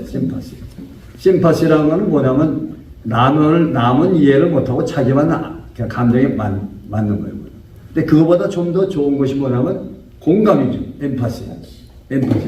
너도 알고 나도 알고 나를 이해하고 나도 이해하고 엠파시. 그래서 엠파시가 되는 것이 대표적인 거 뭐냐면 예수님이 쓰신 파라볼. 파라볼의 비유 아니에요, 비유. 비유. 그래서 비유가 조금, 그러니까 예수님이 쓰는 글은 항상 보면 파라볼이고, 탕자의 비유, 청지기의 비유, 다 파라볼, 보시면 파라볼이 있잖아요. 파라볼. 근데 다윗은 보면은 심파시만 주로 하기 때문에 감성적인 거, 이게 김소월의 시 비슷한 거죠.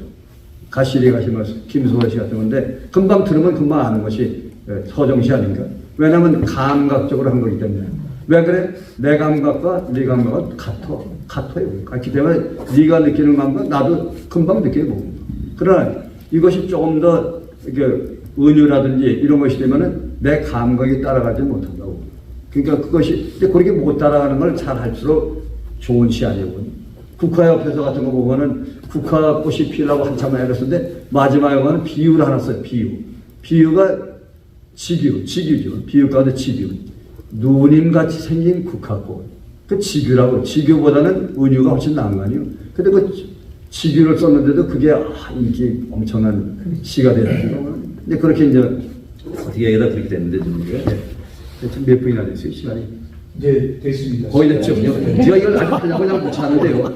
그 다음에 자 그러면 보시면 하나만 더 몇 가지만.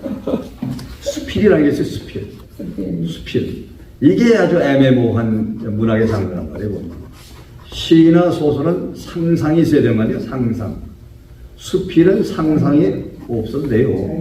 시나 소설은 내가 있고 화자가 있고 독자가 있어요. 근데 수필에서는 나가 있고 독자가 있어요. 화자가 없어. 그죠? 자, 그러니까 수필가 협회에서는 항상 항의라는 게 뭐냐면 우리 수필가도 문학의 장르인데 왜 문학상 안 주느냐고 난리를 피는데 이 카테고리 보면은 수필은 뭐냐 하면은 있는 그대로 붓가는 대로 쓴다. 처음에 누가 이렇게 얘기를 한 것이 문제가 된 거거든요. 나를 중심으로 해가지고 있는 그대로. 그건 뭐냐면 아까 1차 의식 있죠? 개념을 그대로 쓰는 것밖에 안 된다고. 나는 학교에 갔습니다. 오늘 학교에서 밥을 먹었습니다. 갔다 왔습니다. 이건 1차 의식이란 말이에요. 자, 그러면 이와 같은 1차 의식을 쓴 수필이 미국에 있어요. 에세이예요. 영어로 에세이. 에세이는 본론 서론 해가지고 그렇게 쭉 뭘 갖다 강조하는 것이 에세이입니다. 에세이를 잘 써야만 미국에서 학생들이 성공해요. 에세이가. 자, 근데 한국에서 쓰는 수필은 에세이가 아니에요. 수필은 문학이다. 문학이 되려면 최소한 두 가지 있어야 된다 이게요. 하나는 상상력이 들어가면 안 돼요. 수필은 있는 상상력 아니 자기를 속이는 거니까. 근데 상상력은 안 들어가도 묘사를 할 줄 알아야 돼요. 묘사를 하는데 거기다가 감정적인 감각을 좀 집어넣어주면은 그러면은 문학이 된다 이런 얘기예요. 근데 그런 거 지금 문학 수필가 협회에서는 이거 가지고 굉장히 많이 싸우고 있더라고요. 근데 예를 들면은 상상을 해가지고 수필을 썼다? 그럼 소설이지 뭐. 서사가. 그러니까 참 난처해 있어요. 그리고 또 하나 같은 예술이지만서도 미술이요. 미술은 공간을 이용한 겁니다. 공간. 아까 1차 의식은 공간이라고 했죠. 공간을 잘 이용한 것이 미술이에요. 근데 미술 가운데서도 조금 2차 의식으로 온 것이 추상화 같은 게 되겠죠. 그 다음에 음악이라는 건 뭐냐면 1차 의식도 아니고 2차 의식입니다. 완전히. 청각적인 이미지. 우리 문학은 1차 의식과 2차 의식. 시와, 그러니까 문학은 그 그림과 그 음악, 그 중간에 들어가 있어요. 그러니까 이렇게 보면은 우리 인간이 갖고 있는 예술 가운데 가장 고등한 것은 역시 음악이 되겠습니다. 그래서 보면은 모차르트 음악이라는 이런 거 들어보면은 들을 때 그것이 감각적으로 오지 않습니까? 그냥 들으면 나오는 건데 우리 문학은 뭐 자꾸 깨워주려고 쓰고 하고 하는 쓰는데 하여튼 그런 차이가 좀 있겠습니다. 보면은 오케이. 그러면 대충 이게 참 넓은 제목을 제가 이렇게 좀 줄여서 얘기가 되는데요. 한번 또 좀 한 가지만요. 칸트라는 사람이 얼마나 유명한가 하면요. 보시면 이 그림 있죠? 아까 여기 사람 머리가 있는 그림이죠. 그림 보시면은 여기 보면은 두 번째 인지라고 했죠. 인지, 코그니션 코그니션, 지금 얘기한 게 전부 다 코그니션이에요. 인지 기능에서 1차 의식, 2차 의식입니다. 코그니션이고요. 그 다음에 그 옆에 보면 정서라고 써있죠. 정서. 조그맣게 써요. 그 옆 정서. 거기 A와 B가 있어요. 요건 같은 코그니션, 인지 기능인데 앞에 있는 A라고 한 건 뭐냐면 도덕적인 것, 양심 같은 거. 양심은 어디는 거기서 나오는 거 앞에 있는. 양심, 도덕. 그다음에 B라고 쓴 건 뭐냐면 사랑이라든지 한이라든지 이런 것들. 그래서 앞에 있는 A라고 쓴 도덕적인 걸 갖다가 칸트는 실천 이성 비판론에서 보면은 거기서 썼는데 결국 이 얘기로 쓴 겁니다. A에 관한 것. 그 다음에 실천 이성 무슨 판단 이성이 뭐 할 거죠? 그거는 뭐냐면 미에 관한 것. 미에 관한 것. 아름다운 것. 그래가지고 진선미를 갖다 칸트는 머리에서 머리는 모르지만 밝혀냈어요. 근데 지금 우리가 보면 이렇게 차이가 나는 거고. 근데 이거 진선미라는 걸 갖다 이 칸트만 한 게 아니라 플라톤만 해도 이 사람은 지정의를 벌써 얘기를 했어요. 지정의를. 그러니까 좀 머리를 좋은 사람들이 보면은. 근데 우리 이렇게 좀 뇌과학적인 걸 조금 갖다 첨부를 해보니까 좀 이해하기가 조금 쉬워졌는데요. 좀 시간이 없어서 그냥 이렇게 대충 해보겠습니다. 예, 너무 감사합니다. 질문 있으면 좀 하시죠. 예, 한 두 분만 받겠습니다. 질문해야지. 그런데 하셔야죠. 헬로는 네? 시를 어떻게 하면 잘 쓸 수 있을까? 지금 이거요, 그냥. 그러니까 문학이라는 뭐냐? 1차 의식을 2차 의식으로 바꾸는 것이 문학이다. 제 정의는 그겁니다. 문학이라는 건 1차 의식, 개념을 갖다가 영감을 통해 가지고 2차 의식을 바꾸는데 2차 의식을 바꾸는데 세 가지 중요해요. 하나는 상상력이 강해야 돼요. 상상. 그 다음에 메타포, 은유 같은 거 이렇게 유추하는 방법이 강해야 돼요. 또 하나는 뭐냐면 자기 표현하는데 감각적인 이미지를 표현해야 돼요.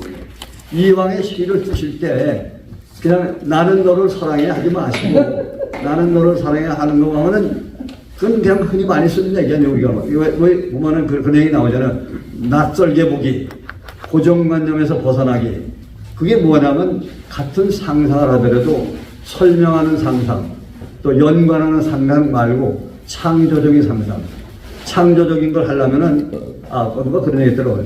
무엇을 보시더라도 나태주 얘기하는 뭘 보더라도 인식을 할 때 객관적인 1차 의식적인 그걸만 보지 말고 꽃을 보면은 꽃이 이파리가 몇 개 있는가 이것만 세지 말고 감성적인 거로 인식을 하라 이거는. 향기가 나는데 어머니 향기가 나는구나. 아니면 내 전에 헤어졌던 애인의 향기가 나는구나. 그런 식으로 인식을 하라 이거든 이게 보면. 그것이 시를 잘 쓰는 거예요. 근데 인식을 잘하고 나면은 써지는 건 쉽지요. 그다음에 미소. 예.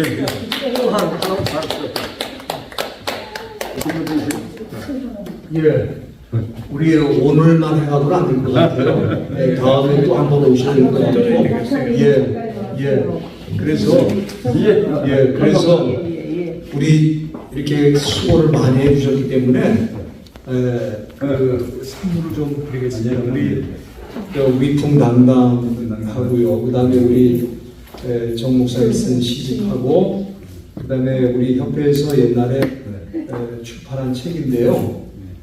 믿음, 소망, 사랑이 굉장히 중요한 주제 아닙니까? 기독교에서. 근데 믿음, 사랑, 소망이라는 주제를 가지고 60편이 들어가 있습니다. 네. 아마 그 믿음, 소망, 사랑이 주제가 돼서 한꺼번에 60편 들어간 문학지는 전 세계에서 이게 처음입니다. 그래서 이걸 좀 보시고 문인들의 우리 시도 좀 감상하시길 바라고. 요건 최근에 이번에 나온 우리 요거 선물로. 네, 감사합니다.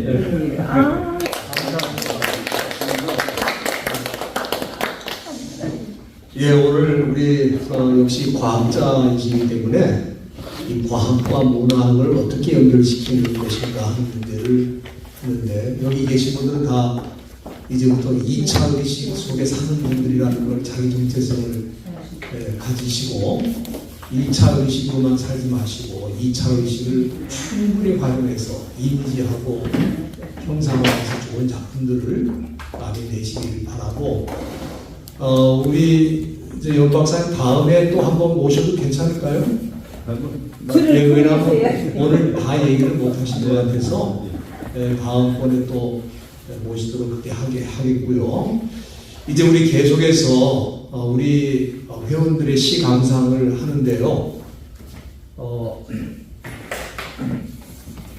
지금 이 책에 우리가 출판만 하고 그냥 집에 쌓아놓으면 아무 소용이 없어갖고 다음번에 올 때 이 책 다 받으셨으면 가져오시고, 오늘 못 가져오신 분들을 위해서 빌려드리는 겁니다. 이거는 빌려드리는 거예요. 여기 책에 나와 있는 걸 가지고 우리 감상하기 때문에. 그래서 먼저 우리 감상할 거는 우리 회원 가운데 오늘 오시지 못해서 여러 가지 또 상황이 있어서 김종영 시인의 수국은 별이 되고, 그게 64페이지. 요 책에 64페이지에 나와 있는 작품인데요. 64페이지에 나와 있는데,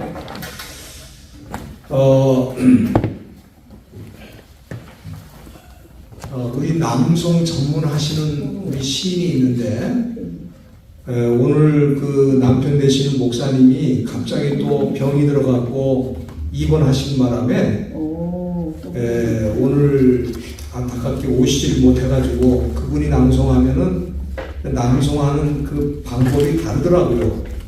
정말 멋지게 낭송하시는데 오늘 오시지 못했기 때문에 제가 한번 낭송을 하도록 하고요. 또 낭송한 시에 대해서는 우리 부회장님 되시는 송인 시인께서 나오셔서 수국은 별이 되고에 대한 감상평을 이제 해주시고, 감상평은 이 필력이 오래되신 분들하고 문화평론가에 우리가 주로 부탁을 합니다. 왜냐하면 그 시에 대해서 정확하게 판단을 해주실 수 있기 때문에. 그래서 이제 송인 시인께서 나오셔서 그 감상평을 해주시는데, 제가 한번 시를 낭송하도록 할 테니까 수국은 별이 되고 같이 보시기 바랍니다. 이 낭송할 때는 음악이 필요합니다.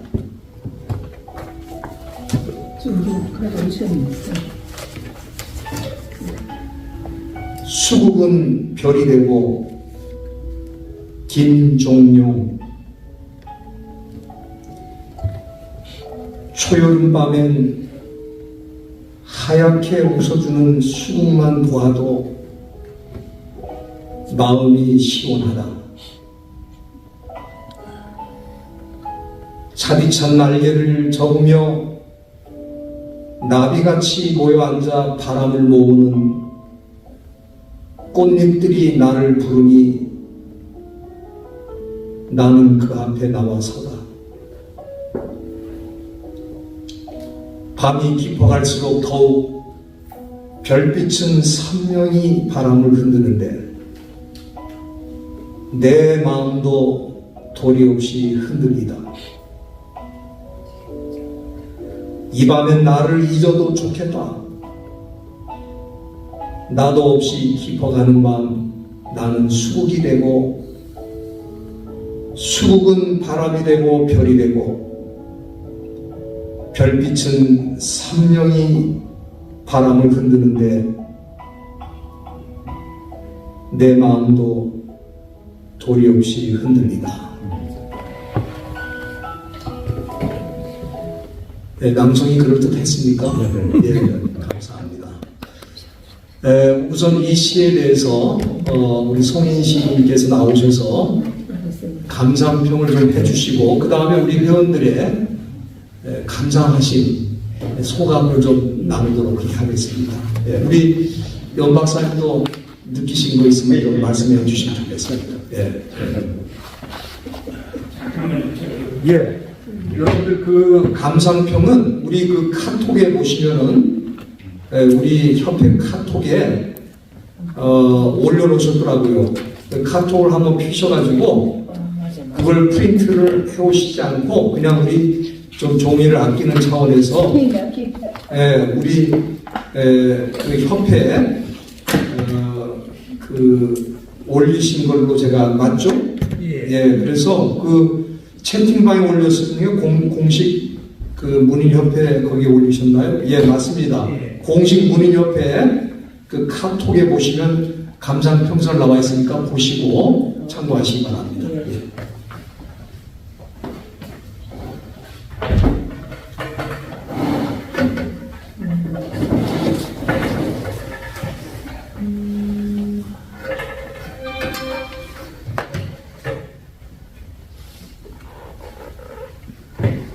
여러분들이 그 카톡에 제가 올린 것을 참고하시기 바랍니다. 전 송인입니다. 제가 이제 한 시를 쓴 지가 한 50년 거의 가까웠습니다. 김종용 시인의 그 수국은 별이 되고, 오늘 우리 그 연 박사님께서 이 과학과 그 이제 형상화 그 과정, 그걸 과학적으로 설명을 해주셨는데 너무 감동이었어요. 예, 다음에 뭐 한 번 아니라 몇 번을 아마 들어도 될 것 같아요. 그게 굉장히 그 어려운 그 이제 말씀들이 많은데, 제가 볼 때는 이걸 제대로 이해를 하면 정말로 문학하는 사람에게 중요하다 하는 생각이 들었어요. 예, 그래서 꼭 다음에 또 몇 번만 더 해주시면 좋겠습니다. 예. 우리 그 김종용 그 이제 뭐 여러분들 시는 그 이제 보는 사람 따라서 평이 조금 다를 수가 있어요. 근데 제가 그동안에 그 김종용 시인의 시를 많이 봤는데 참 시를 잘 쓰시는 분이에요. 예. 그래서 우리가 이제 그 시평을 할 때, 그 이제 한 편, 두 편 가지고는 평을 안 하거든요. 왜 그러면 그분의 시의 세계가 이런 거다고 하면서 여러 편을 참고를 해야 그게 이제 평이 가능한데, 제가 그동안에 쭉 봤는데요. 김종용 씨는 굉장히 시를 잘 써요. 예, 잘 쓰시는데, 오늘 이 시 수국은 별이 되고, 이 제목 자체가 우리 연 박사님 지적했듯이 제목 자체가 시적이에요. 예. 이제 이런 이야기예요. 초여름 밤에 수국을 지금 이렇게 능 나간 듯이 쳐다보면서 시를 쓴 것이다, 이렇게 생각돼요. 그 밤은 점점 깊어가는데 그 수국 꽃의 매력에 지금 빠져든 거예요. 밤에 보는 수국, 밤이기 때문에 더 아름다운 그런 꽃이라고 생각할 수가 있습니다. 그런데 이제 이게 처음에 볼 때 나비 같았다가 점점 이제 별같이 보이는 거예요. 점점. 근데 그게 이제 마음을 흔드는 바람이 되는 거예요. 그래서 바람은 뭔가 흔들잖아요. 그런데 이 수국이 만드는 바람은 이 시인의 마음을 흔드는 거예요. 그래서 그 별이 공중 위에 떠 있는 별이라기보다는 시인의 마음에 뜬 별, 그것이라고 할 수가 있겠죠. 그자, 밤이라는 환경 속에 펴 있는 수국, 거기에 마음을 뺏겼다, 그런 말이에요. 그래서 밤이라는 환경은 오히려 꽃이라는 대상, 거기에 더 노력을 할 수 있는 환경이다. 아까 우리 이제 연 박사님 그 대상 이런 말을 했는데, 그걸 제가 이게 과학적으로 이렇게 이해하는구나, 그렇게 생각을 했어요. 그래서 이 본시에서 지금 말하고 있는 이미지는 그런 거예요. 밤이라는 환경,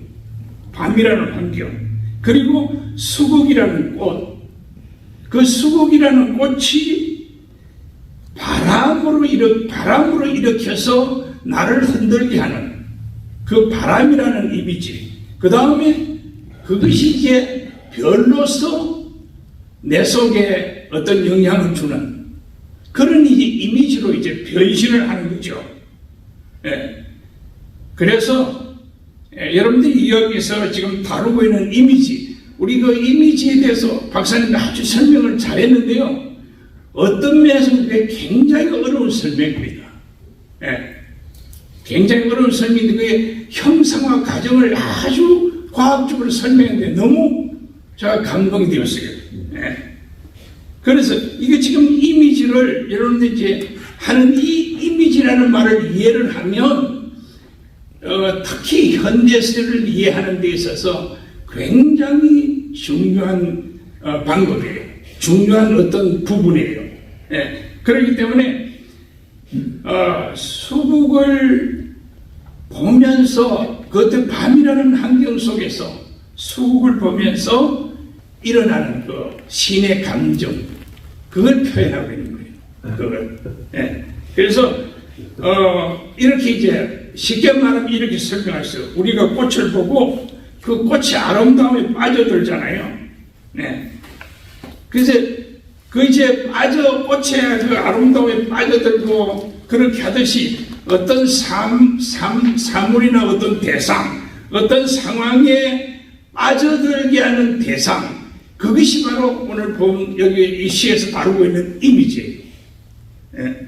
그래서 우리 사람들을 빠져들게 하는 대상의 대부분 다 그렇습니다. 처음에는 꽃이 나비를 불러들였듯이 우리를 그 대상에 가까이 가도록 만드는 거죠. 그리고 그 대상이 우리를 나무같이 우리 마음을 흔들고 나중에 이제 거기에 빠져들게 만들어서 그 이제 우리가 빠져들게 한 그 대상이 우리 마음속에 하나의 별같이 빛나게 만드는 그 상황을 표현한 거라고 생각할 수 있어요. 그래서 예, 지금 다 됐어요.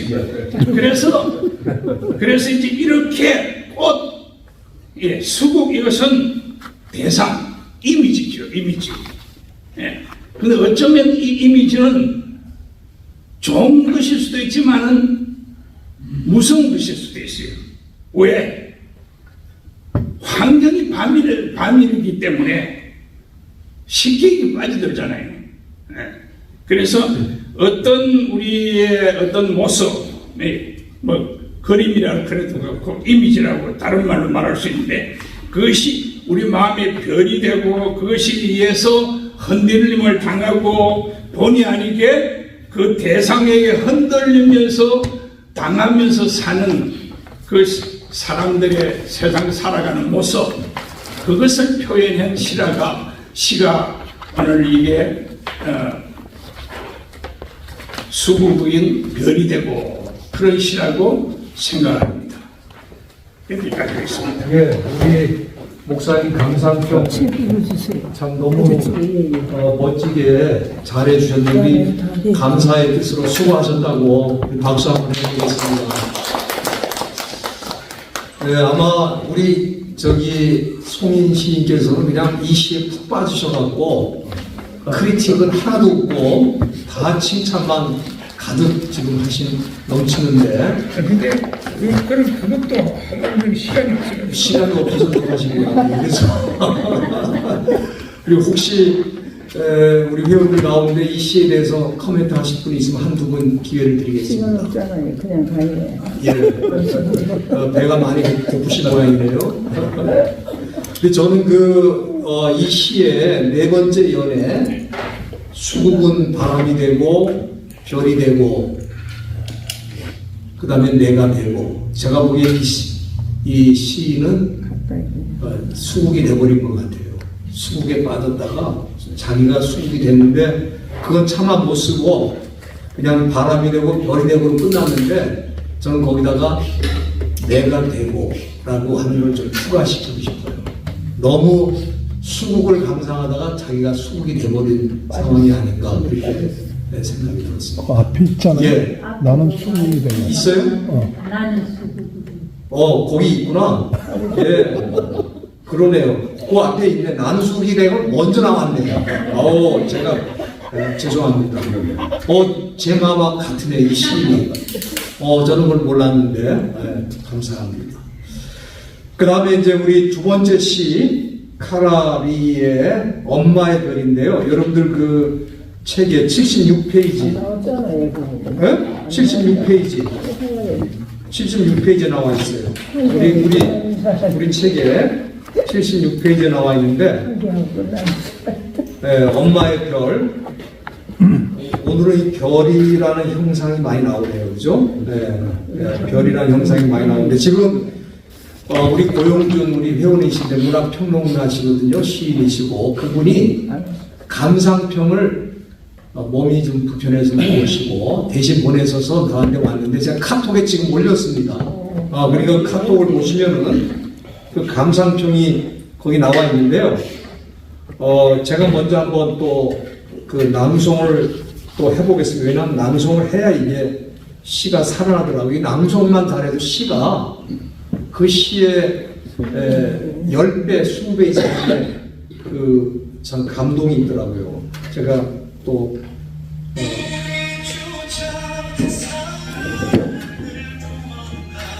제가 좀 아름다운 음악을 또 하나 틀어서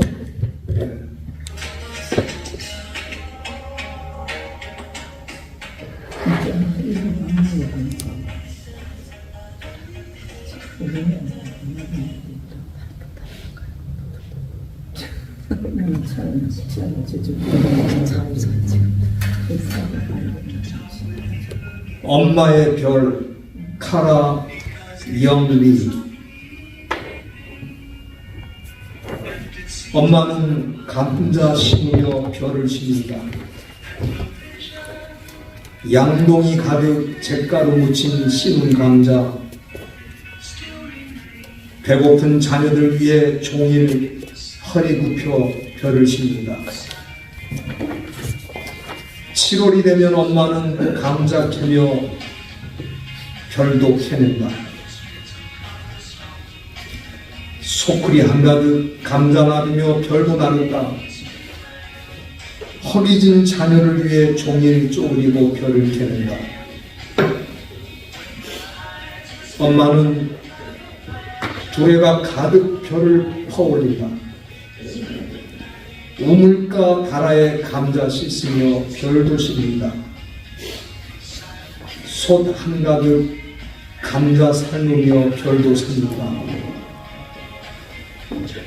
자녀들은 마루에 모여 앉아 작은 별도 먹고 큰 별도 먹고 까만 별도 먹는다. 자녀들은 마루에 누워 밤하늘에 별을 세며 가슴에 별을 심는다.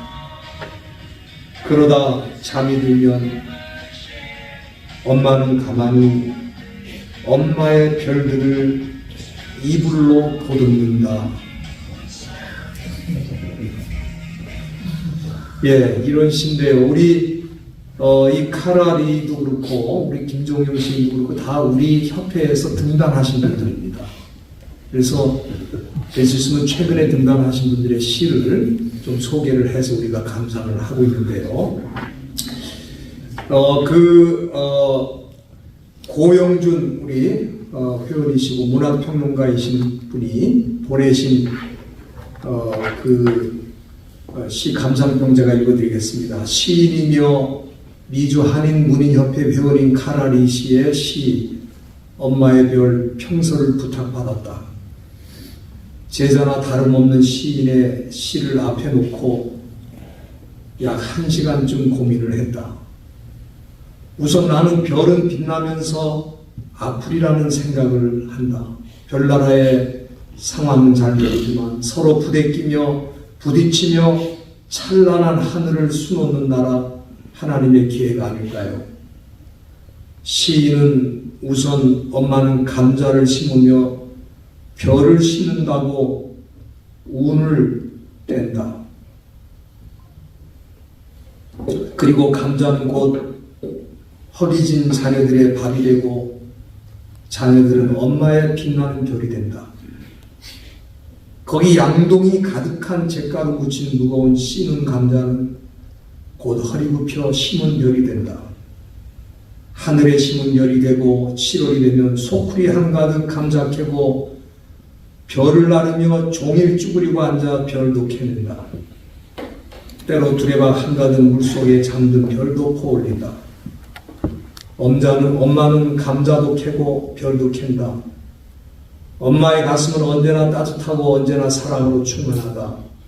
하늘이 별들로 충만하듯 아이들은 마루에 누워 엄마의 별을 세며 가슴에 별을 짓는다. 엄마의 별 감상. 카라리 시의 시 어머니 별은 시인에게 적용된 언어의 자유가 100% 허용된 시라고 할 수 있습니다.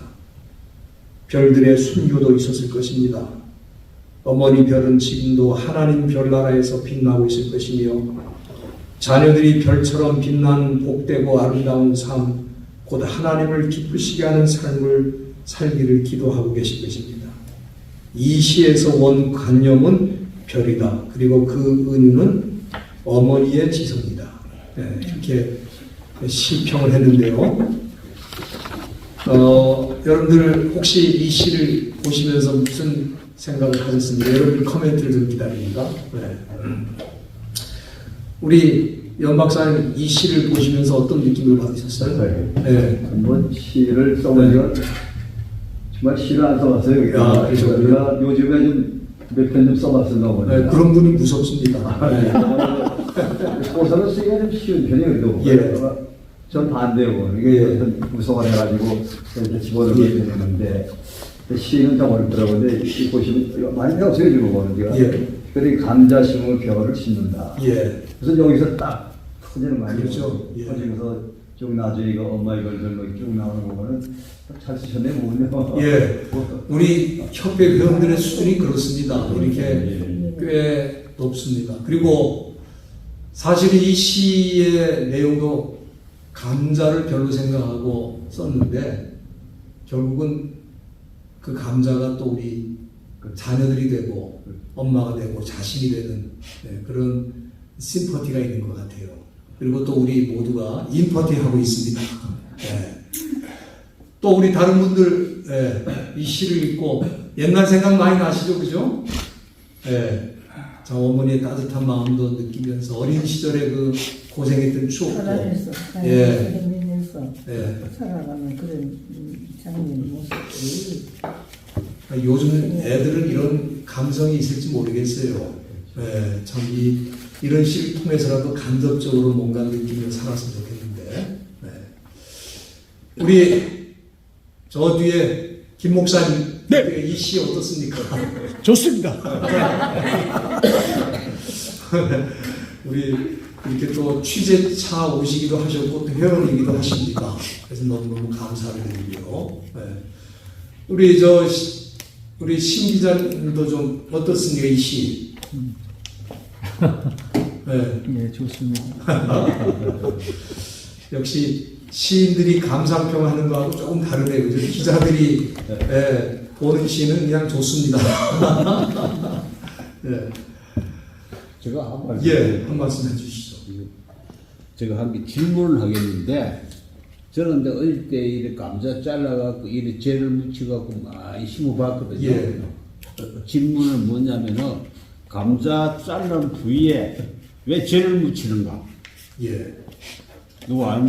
그 거름이 아닐까요? 그거는 이제 2차적인 문제고. 2차적인 문제고. 병균 침입하지 마요. 아, 맞아요. 예방. 맞아. 자른 부위에 재는 다 태워갖고 균이 없어요. 그걸 얘 딱 발라놓으면은 균 오는 건 막잖아요. 아이고, 잘 맞추셨네. 그 다음에 우리 성 목사님 혹시 감상 이 별 엄마의 별 우리 우리 문학 아카데미에서 이거 다뤘죠. 이걸 다뤘어요. 이 시를 가지고 하셨으니까 공부했어요. 다뤘고 또 이제 낭송한 것도 예. 이미 했어요. 아, 그래서 했으니까 예. 오케이. 그러면 예. 예, 김창호 목사님. 예, 기자가 참여해가지고 문학에 대해서 예. 전혀 말이 없어서 예. 빨리 하고 가겠습니다. 예. 제가 서산중학교 문예부에서 예. 문예부장으로 활동을 했어요. 네. 옛날 생각나시죠? 네. 예. 그래서 시를 썼는데 작품을 썼어요. 예. 소산중학교 운동장에서 멀리 내려다보면 간월도라는 섬이 있어요. 예. 근데 날이 거기 바닷가니까 예. 웬만하면 바라볼 수가 없는데 날이 좋은 날은 아주 잘 보여요. 예. 그래서 거기서 시를 썼어요. 예. 시를 써가지고 교재에 냈는데 그게 이제 교재에 실려가지고 오. 소산중학교 출신들은 다 그 시를 읽었어요. 아. 서산. 예, 서산중학교에 제가 예. 4회인가 졸업생입니다. 그거 한번 시를 우리 저 현대 카톡에 한번 올려주십시오. 근데 그게 찾을 수가 없어요. 예, 그 제가 서산중학교 들어가면 네, 다시 메모하시면서 한번 쓰시죠. 뭐 그거. 네, 몇 번 가가지고 내가 서산중학교에 가서 그 시를 픽업하려고 했는데 힘들어요. 예. 네, 그래서 세월이 오라가지고 다음에 추억을 하셔가지고 그 시를 하나 쓰셔서 한번 올리시면 좋겠습니다. 이상입니다. 예. 그래서 오늘 예. 저는 시인이 아니잖아요. 예. 근데 오늘 카라 시인님의 예. 이 시를 읽으면서 오늘 아침에 감자를 삶아 먹었거든요. 예. 감자를 삶아 먹으면서 아무 생각이 없었어요. 열과 접목시키고 또 오늘부터 이제 감자를 삶아 예. 먹거나 그게 그냥 1차 인식에서만 살아서 그래요. 우리 연 박사님 2차 인식으로 가셔야 돼요, 이제. 그러면 그 감자가 별이 됩니다. 네, 알겠습니다. 예. 오케이. 오늘 너무너무 감사를 드리고요.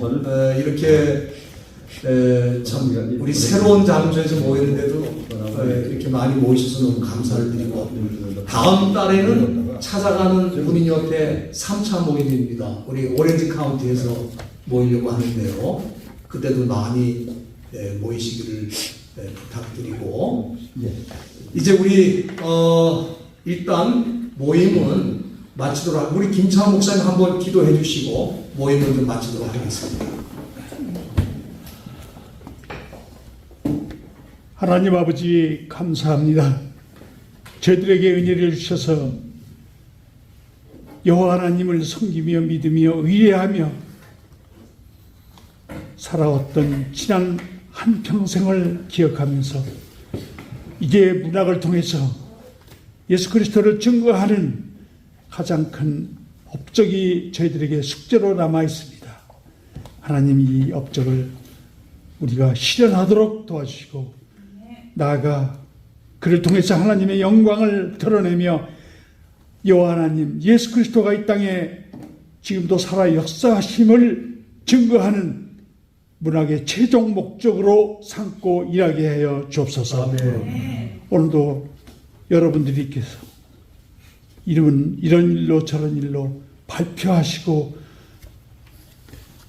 베풀어 주신 은혜를 감사하면서 남은 세계 복음을 위해서 협력하는 귀한 협력자들이 다 되도록 축복해 주옵소서. 예수님의 이름으로 감사하며 기도하옵나이다. 아멘. 예, 우리 오늘 그 모임 마치고 잠깐 기념 촬영을 한 다음에 식사는 여기 그 신라 회관이라고